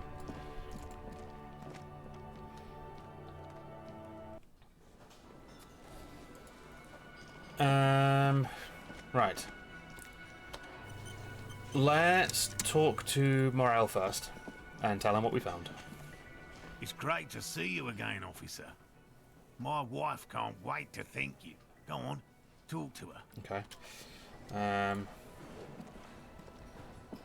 Oh, sweetie, I don't even know how to thank you for finding my husband and helping him out. I hope we haven't been too much trouble for you. Just doing my job, ma'am. Here, I want to give you a small token of my gratitude. Oh, just give me a tie. It's a tie. Mexican origin. The pin is an antique. Quite special. The little silvery knob holding the tie together feels warm in your hand. It's in the shape of an avian skull, with 8 eyes. Oh. You could ask her about this when you get the time. It's probably a cryptid. But the phasmid, of course, is more important. You never told me that you've actually seen the phasmid. Oh, you don't want to hear about some old woman's ramblings. Ramblings? Nonsense. Your description of the phasmid is the most precise I've ever heard. But, darling, I didn't even get the size of it right. You were a child, my dear. Really. It's extraordinary what you were able to describe. Now go on. Tell our friend about it. He's proven his interest in the field. That is a way bigger compliment than it sounds like. Yay. Reflexively, the lieutenant read his familiar notebook. Well, it was summer. I was building a racing track out of sand on the beach near a tall stand of reeds. Quite a tall one. Many times my height, I remember. When, all of a sudden... Wait, where was this and how old were you? I'm getting ahead of myself. I was 5.5 in Betancourt in the suburbs. My grandmother had a summer home there. It's gone down again! Holy shit. Man, Black Ops 7 has been a right stinker. That's actually crazy. I wasn't expecting much from it, but holy shit, it's really, really gone down the pisser. She'd just unbelievable scenes indeed. Real memories. Poor Shax. Not the billowy haze of infantry. Betancourt got bombed in the war. It used to be quite near, circa 20 kilometers from here. What happened? The strangest moment of my life. I looked up and one of the reeds moved. Not like a plant, but like a living thing. It stood up and looked at me. Its body unfolded like some antique toy. I've never seen anything like it. The way it's going, it's very possible. I didn't know this can happen, so I reached my arm and touched the thing. It felt just like a stalk of reed, but it moved, swaying, towering above me. After a while, 20 seconds, a minute maybe, it left, went into the reeds. Did you follow it? I tried, but I was only a child. There was mud and high water. I couldn't see it anymore. I was just standing there, knee-deep in mud, looking around me. Where did you go? Don't go. Then what? I ran back home to my grandmother and asked her if reeds could walk, and told her they were looking at me. Of course, she just laughed at me, but I knew what I'd seen. She turned to her and said, "Shut up, you daft bastard." For years, it was a story I told at parties when I wanted to impress boys. That sort of thing. Of course, most people just took it as a strange, amusing anecdote. So did I, honestly. But then I met Morel. We were on a date. Can you imagine? No. She tells me a story, and it's the most detailed report of the Insulindian phasmid I've ever heard. The sounds. She told me it hissed. So that's how they met. This is beyond significant for them. It did, yes. Like reeds in a gust of wind. The way it moved, the colour, how some of its limbs were white, like marble. It matched perfectly with what I know from other accounts. It was amazing. If it weren't for Lena, I might have given up hope years ago.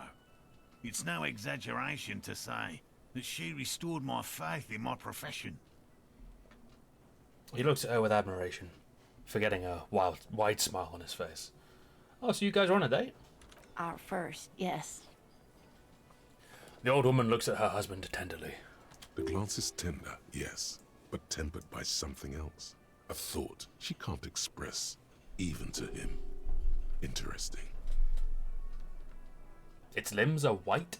Not all of them. There is some white coloration reported, along with beige, where the camouflage ends. How big was it? It's hard to say how big things are when you're quite small yourself. To me, it seemed to be taller than I was then, but that's probably not the case. Kim, what do you think of this? I thought it was a wonderful story, man. He closes his notes and gives her a simple smile. You dick, Kim. But I don't believe it. A child left unattended on a warm day. Children make up stories and then end up believing them. I'm not going to suggest she imagined it. Thank you for sharing this with me. You're welcome, sweetie. I do appreciate the chance to relive it whenever I get one. It was just such an impossibly sunshiny day. So warm. And she could get up and walk right into the reeds on her own. Into the mud. Anywhere. That's all for now. Right, morale. We checked the traps. Can...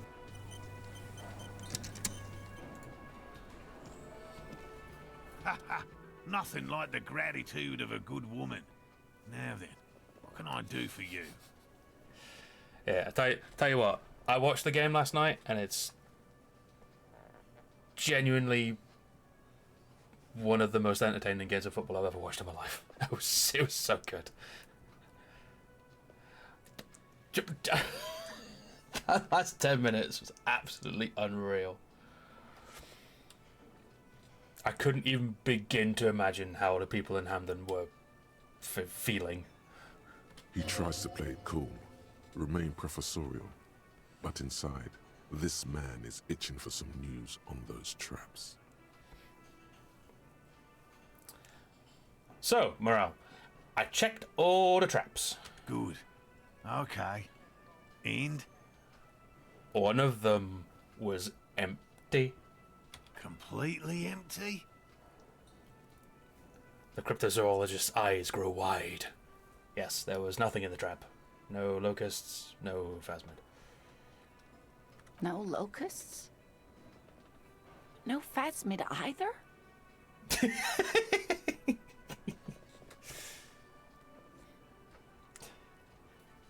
I assumed that's where the gig was. That's not It'd be quite weird if it was somewhere else.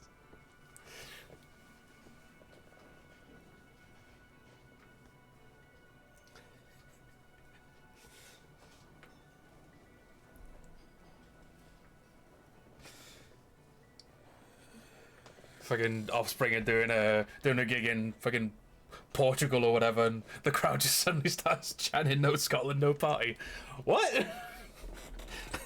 How strange. The empty trap was the one at your campsite. Maybe this factors into it somehow. I definitely left that one stocked. Right from the campsite? Just means the Insulindian phasmid is even more clever than we thought. She's engaging in a well-known self-deception called motivated reasoning. You should correct them. But yeah, back to the football. I can't wait for the actual tournament draw, where England and Scotland get drawn in the same group, and as always, we end up getting fucking humbled by yous. It happened in the Euros. Of course, more clever. Oh, Don, I saw a meme about this. No meme. It was fucking true. It actually happened.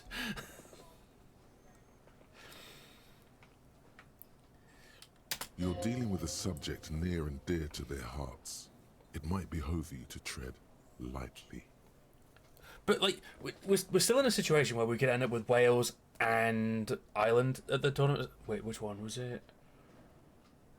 Oh, shit. Was it Northern Ireland or Republic of Ireland who were also in the playoffs?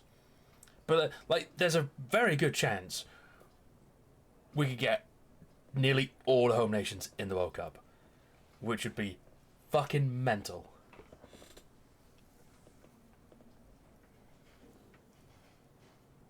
Someone said we could look forward to getting Argentina, Germany, and Senegal in our group, while England, Uzbekistan, Cape Verde, and Albania lakeside.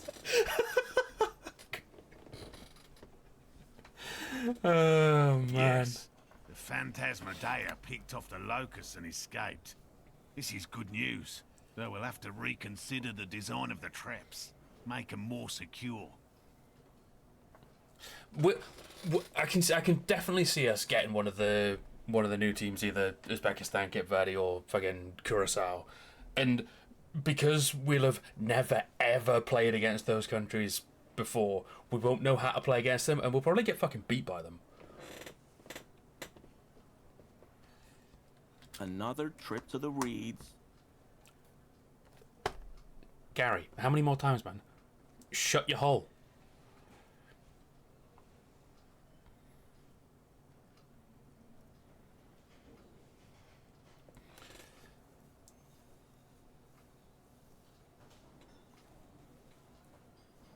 Well, this is it. Like, when you haven't been to the tournament in fucking 28 years, just get into the tournament itself. You saw how much it meant to everyone. Just get in there.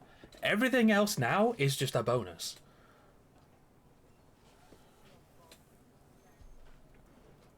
That's how much it means just to get to the tournament. Imagine the scenes if you get out of the group stage or something. Which, to be fair, with the team that Scotland has, depending on draw, is possible.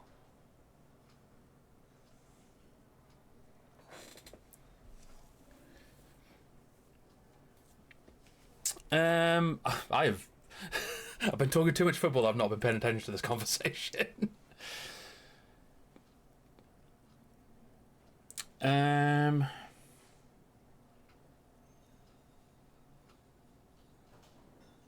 Yeah, that's the game I was talking about at the Euros. When what was it? It was 0-0, wasn't it? And Scotland were celebrating like they'd won the fucking tournament.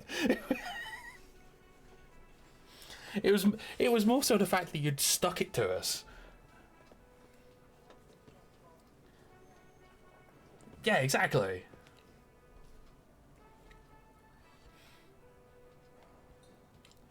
That's the difference between the two nations. Like, England has so much pressure on them, they're expected to do well, whereas Scotland doesn't have that weighing on them.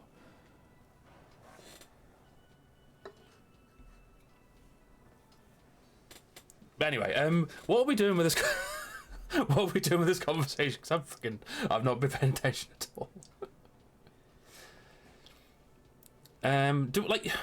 Do we go all in on the cryptozoology stuff now? Like, yeah, that's exactly what it is. What a deft hunter, the Phasmid. Yeah, fuck it. Let's just. Of course.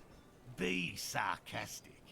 Unless you have an alternative hypothesis you'd like to venture, mine stands. Okay?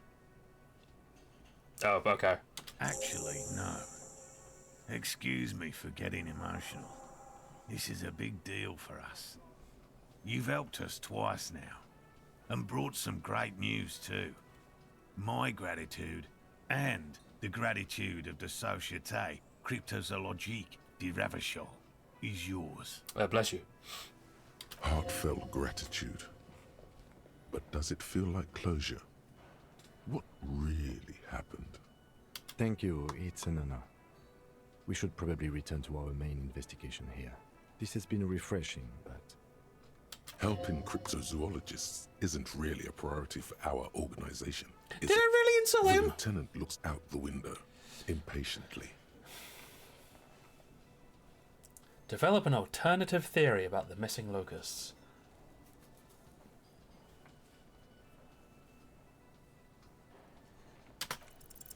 Consider the way the empty trap was disturbed, as though shaken. Most likely the hands of a young person. Hands small enough to fit inside the trap, too. A child did it. You should ask the red-headed boy, Kuno. Fucking Kuno did it! I think a little hooligan called Kuno may have stolen the locusts. A little hooligan? But what would a child want with bags? Morel, do not ask questions you do not want answers to. Oh, my dear Morel. You've been an old man for too long.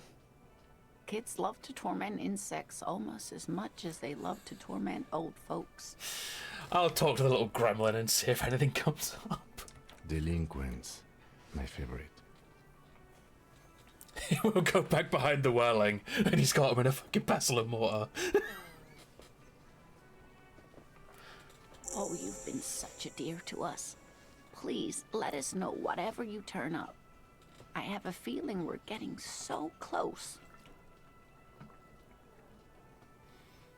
Well, I see you've got all the help you need. I'll see you tonight at my place. Let's play suzerainty, but no more field trips for me. This is a slippery one. He may respect the law, but mostly wants to pass under the radar. You won't get a chance to talk after you walk out of there. He hasn't been particularly forthcoming before. He may well still be hiding something. After he's left, it's too late. Really, Gary? We're getting somewhere here. I'd love to play suzerainty, but... Not so fast, Gary. Lena, I'm sorry, but you're not getting anywhere. It was some kids. I know the little mutants around here. Leave anything out in the open and they'll steal it, even if it's bugs. I mean, he's right. Morel, it's been fun, really, but I need a bath and I have deliveries to handle. When this tea is done, I gotta run. No need to apologize, Geary. You'd be more than helpful. We'll have to take a rain check on that game of suzerainty today, though. We're gonna follow this through. The first man to break formation is always a blow to leadership. This is bigger than he lets on.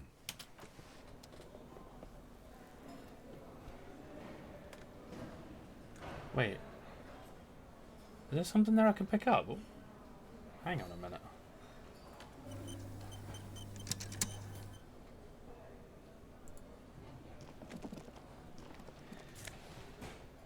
Oh, it's just a bottle. I really owe you one for getting us out of those reeds, officer. Alright, Gary, let's have a talk. Finally got all that soot out of my head. Name's Gary. Yellow man. I mean, officer. Whoa! Gary, you're going the right way. I get a punch in the mouth. The lieutenant raises his eyebrows slightly and takes out his notebook. If I scratch that, a punch in the mouth and a kick in the bollocks. Yellow man, might this be the owner of that mug you found in the trash? This is something to ask him about, after a little probing first. Aye, so you're not a lover of the grey outdoors? I like nature, just not this bloody coast. It's mostly drunks and degenerates that come here. Yeah, nothing like it, is it? This man respects authority too much to see you for what you are. Pretend thou art a sober man.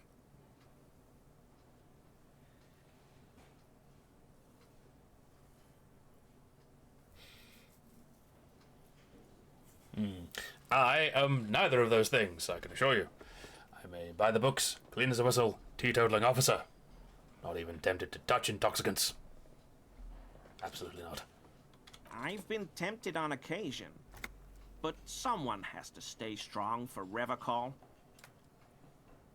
His gaze shifts to the floor tiles. Serious question time. This man is no innocent.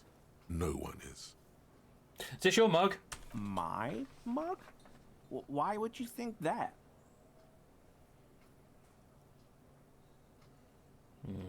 You said yellow man. That's not something many people go around saying. Really? I hear it all the time. All in jest, of course. No offense meant to anyone. Still, seems suspicious. Did I mention the mug was found at the scene of a lynching? Okay, I admit it. I threw the mug away in the trash container behind the hostel.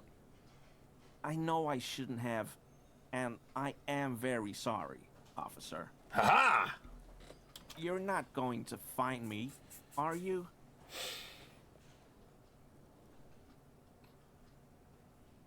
I am. For 20 real. Okay, I deserve that. And I won't do it again. You have my word.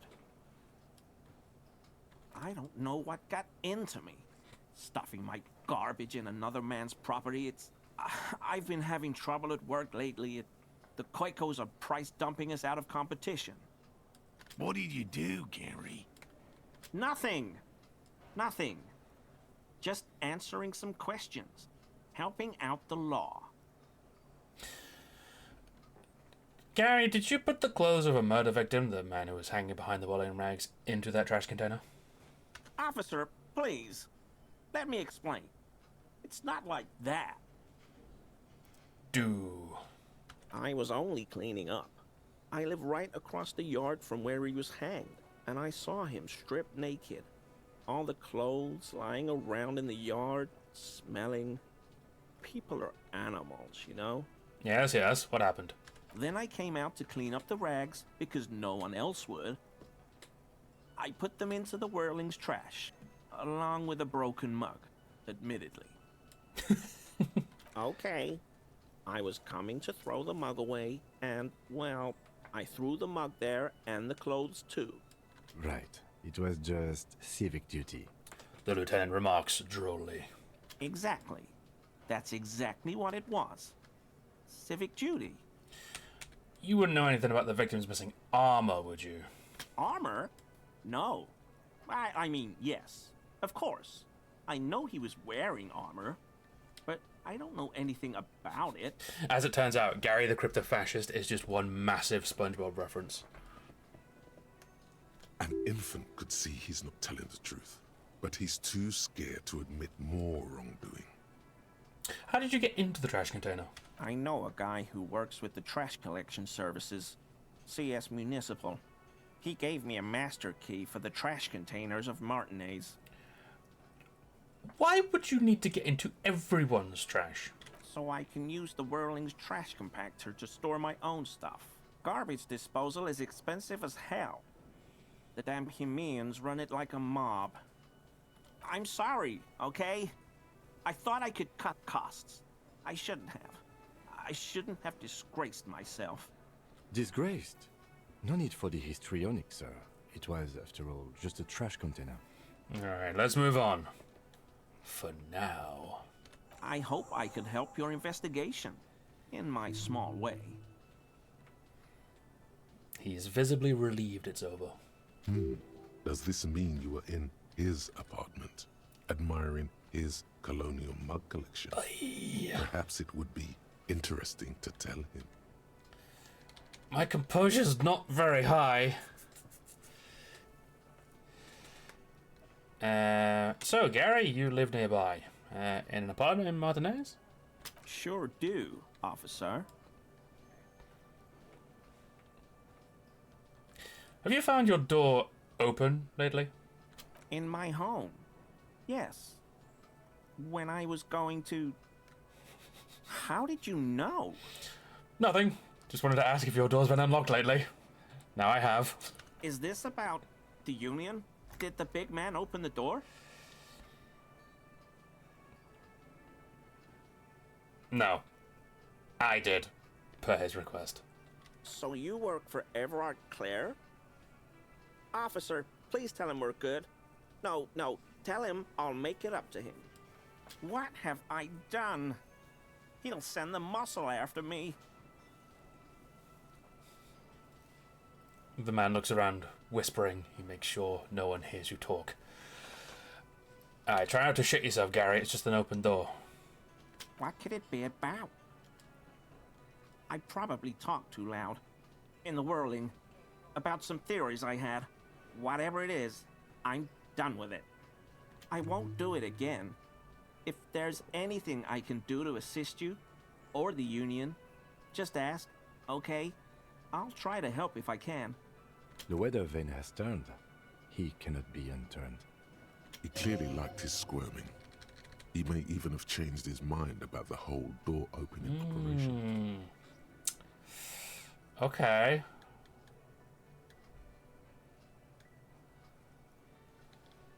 Do I have anything with composure? Let's have a look. Oh, jeez. Right, composure. Why do I get the feeling I probably don't? I'm already wearing something that gives me +1 composure. Fuck. That's not a good sign. I've got nothing. Nothing else. That's -1. Ah, piss. Right. Fuck it. I got one shot at this. Very generous of you to help us out. I mean, shut up, Gary. Officers. It's 28%. We've passed these before. That shirt looks very uncomfortable on him. Look at the buttons, barely keeping that thing together, as if something is ready to rip out. Oh my god. Hey, Mick. Welcome on in. Lovely to see you. Just in time to watch us absolutely smash a skill check like we always do, and definitely don't fail half of them.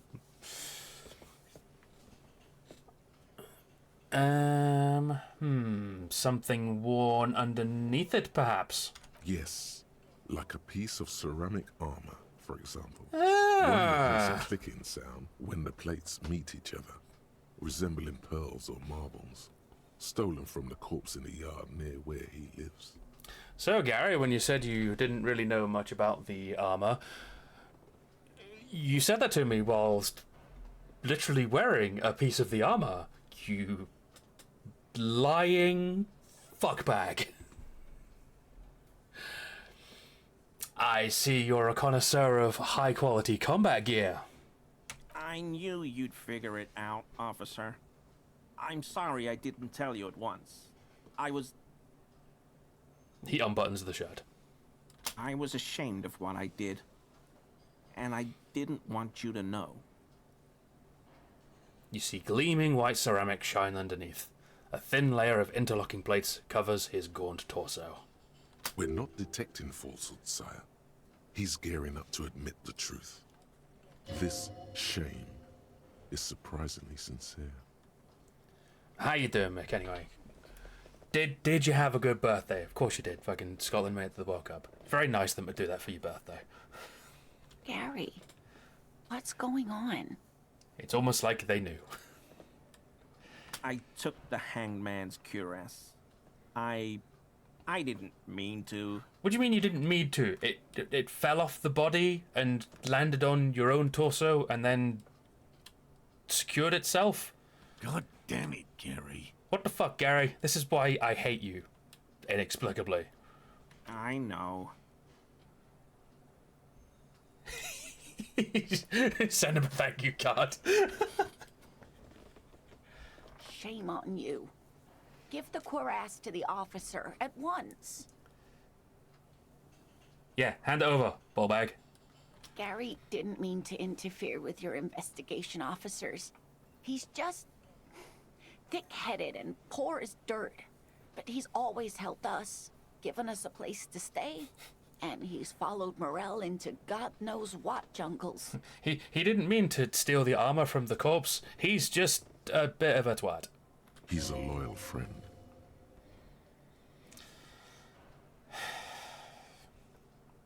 Why did you really put those clothes in the trash, Gary?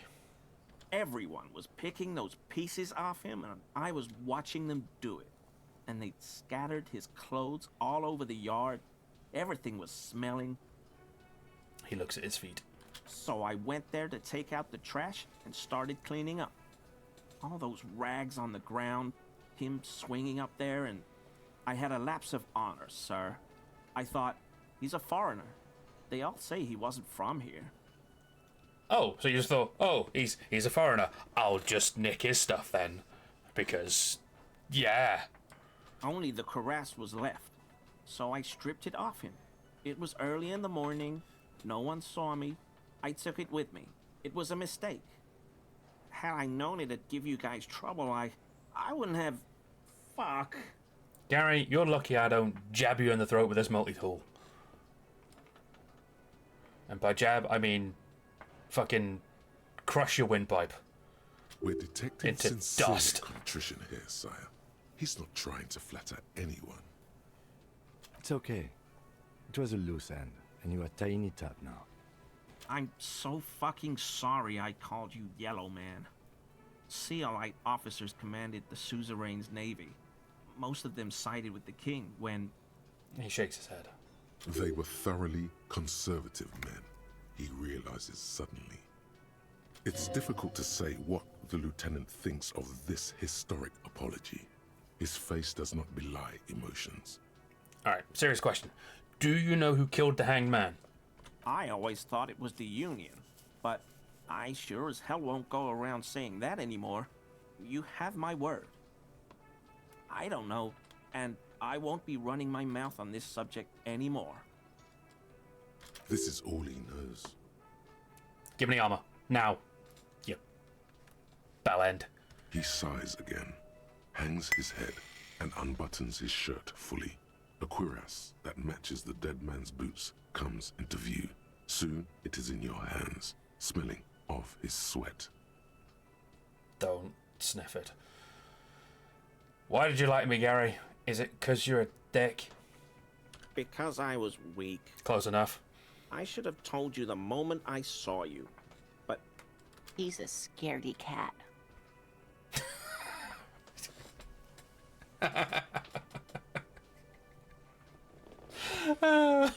Lena just sat in a chair. He's a fucking pussy, so he is.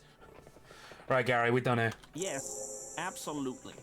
I will never do anything like this again. I won't mess with Mr. Clare either. You have my word. Thank you for your cooperation. Now, piss off. Ah, lovely. I can now wear the cuirass myself. Gives me +1 pain threshold. +1 volition as well. Is actually quite good. But we got one last thing to do before we wrap up for the evening, because it is nearly 9 o'clock and it is movie night tonight. And it's also 10 o'clock in game, so we can go and see the pigs now. However, we've got a check to retry with big old What is it? Titus Fucko here.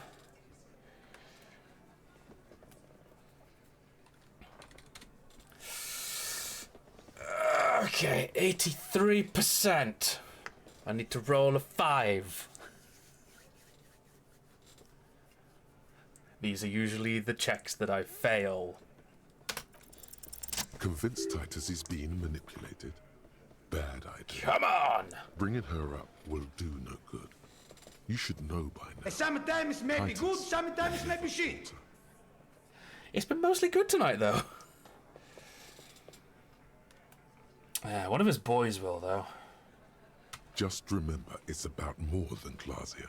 It's about these men and Martinez. Their district. Their responsibility. Outside in the evening light, ruined and old, shadows lengthen on the pavement. A distant gunshot. Well, that's it. Case closed. We're going home, Kim. Huh? He'll get it. Go on. Write it down, Kim. And Martinez, they just kill you because they don't like you. Got it. Kill you because they don't like you. All because...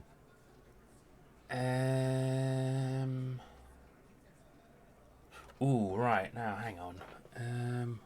What was it? This, It's about these men in Martinez, their district, their responsibility.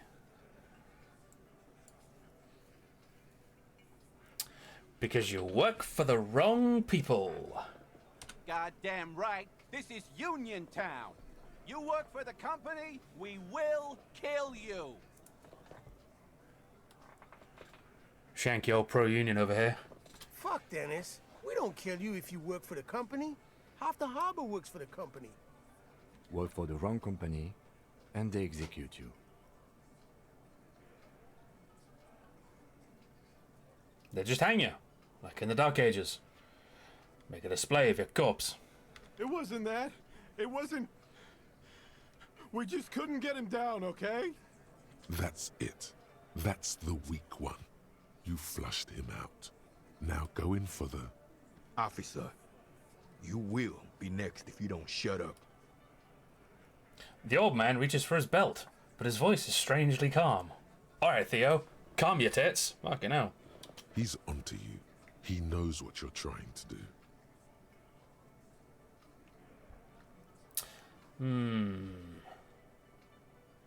Angus is definitely the weak one, though. I think we focus on him. Oh, what? You gonna kill me like you killed him? For no fucking reason! We didn't kill him. We didn't even hang him. He was dead when... Shut up, Angus! Oh, too late, Angus has spoken. He was dead before you hanged him? Fatty! Say one more thing to the cops and I'll... Oh, I think he said plenty already. Dennis, stand down, or I'll beat your head in. Theo, take your hand off the belt. This isn't 31. I've got this under control. The room falls quiet. So quiet you can hear Angus wheeze. Angie, where's your goddamn inhaler? You sound like you're dying. I left it home. I can't get it. I'm too fucked. I'm sorry. Why are you so fucking fat, Angus? Damn! Now it's all pointless. Because of you. You wasted my time. I told you, Titus. I told you just give her up. That's fucking scathing words from old Liz there. What a bitch. Angus, why are you so fucking fat? You obese tub of shit. Lizzie, your help is no longer needed here. Go tell Everard. Fine. I'll tell him. After a long walk along the coast. Just unbridled hatred for Angus in particular. It's just been bubbling and bubbling. She's been waiting for her moment. What just happened between these two? What if I just happened? You're in. He's all yours. Questions.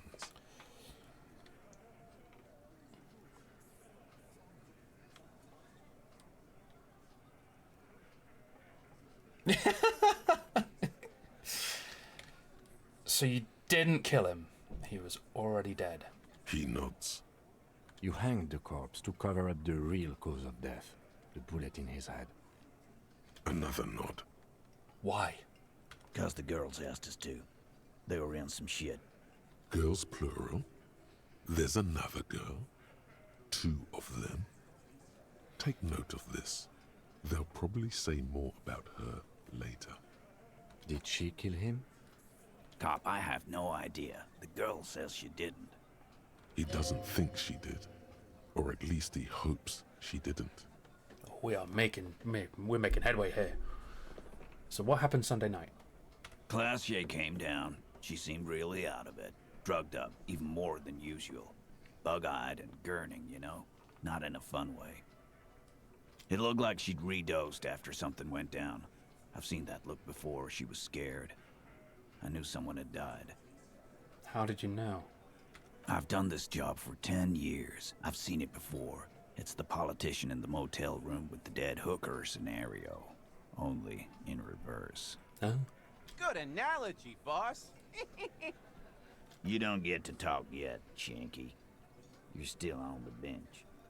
And you keep taking it easy too, Angus. So what happened then? We went upstairs. Sure as day the Merc was dead. There was a bullet hole through the window. Fucking dirty sheets and bottles everywhere. He means they'd been fucking? Probably.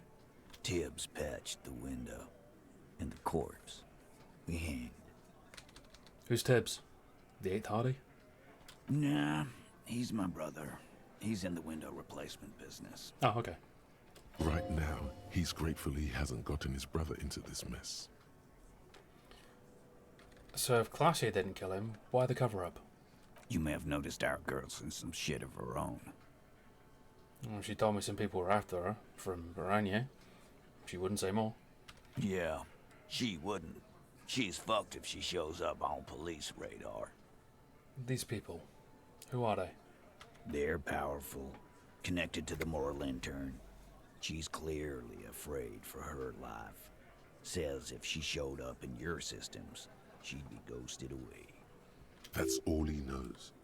That's all she's told him. And why would you help someone like that? By taking on a murder? Why would I? I guess we avoid all sorts of runaways and losers here. It's a Martinez thing. So, who killed the mug then? Any leads? Not yet. Just some ideas.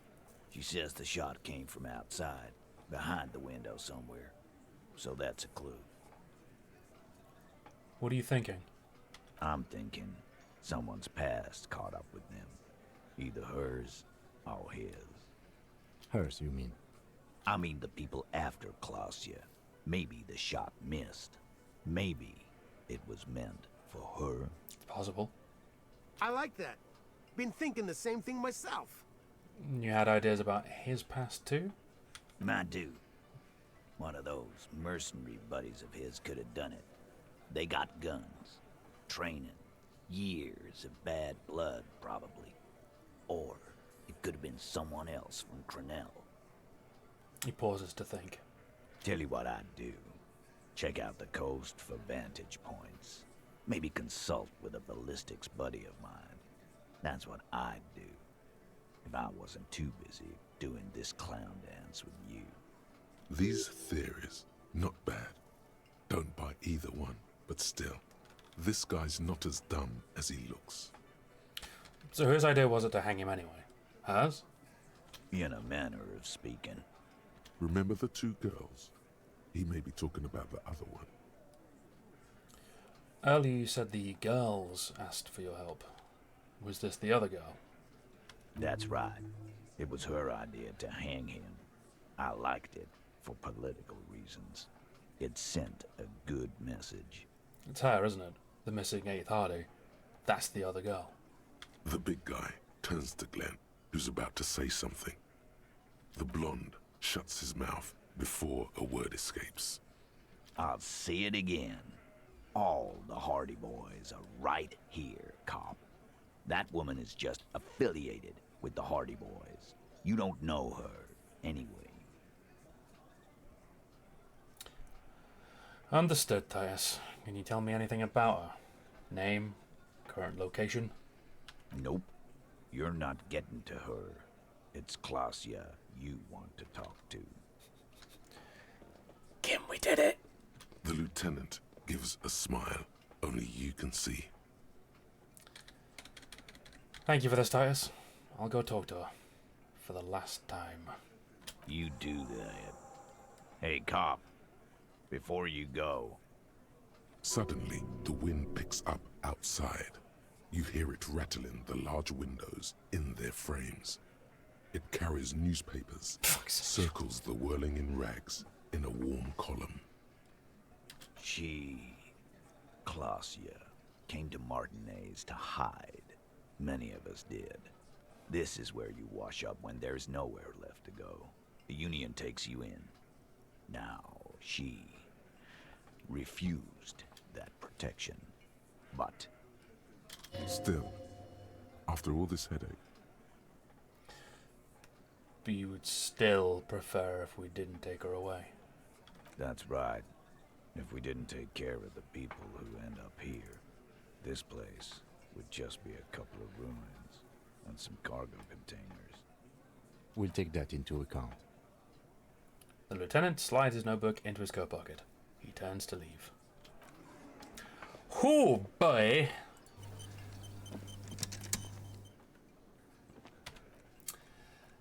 I'd say that's a pretty good place to stop for the evening. All the pieces are falling into place. Now we need to go and talk to Klausya again, and we also are in the time frame to go and talk to the pigs to see about our gun. But that will be done next time.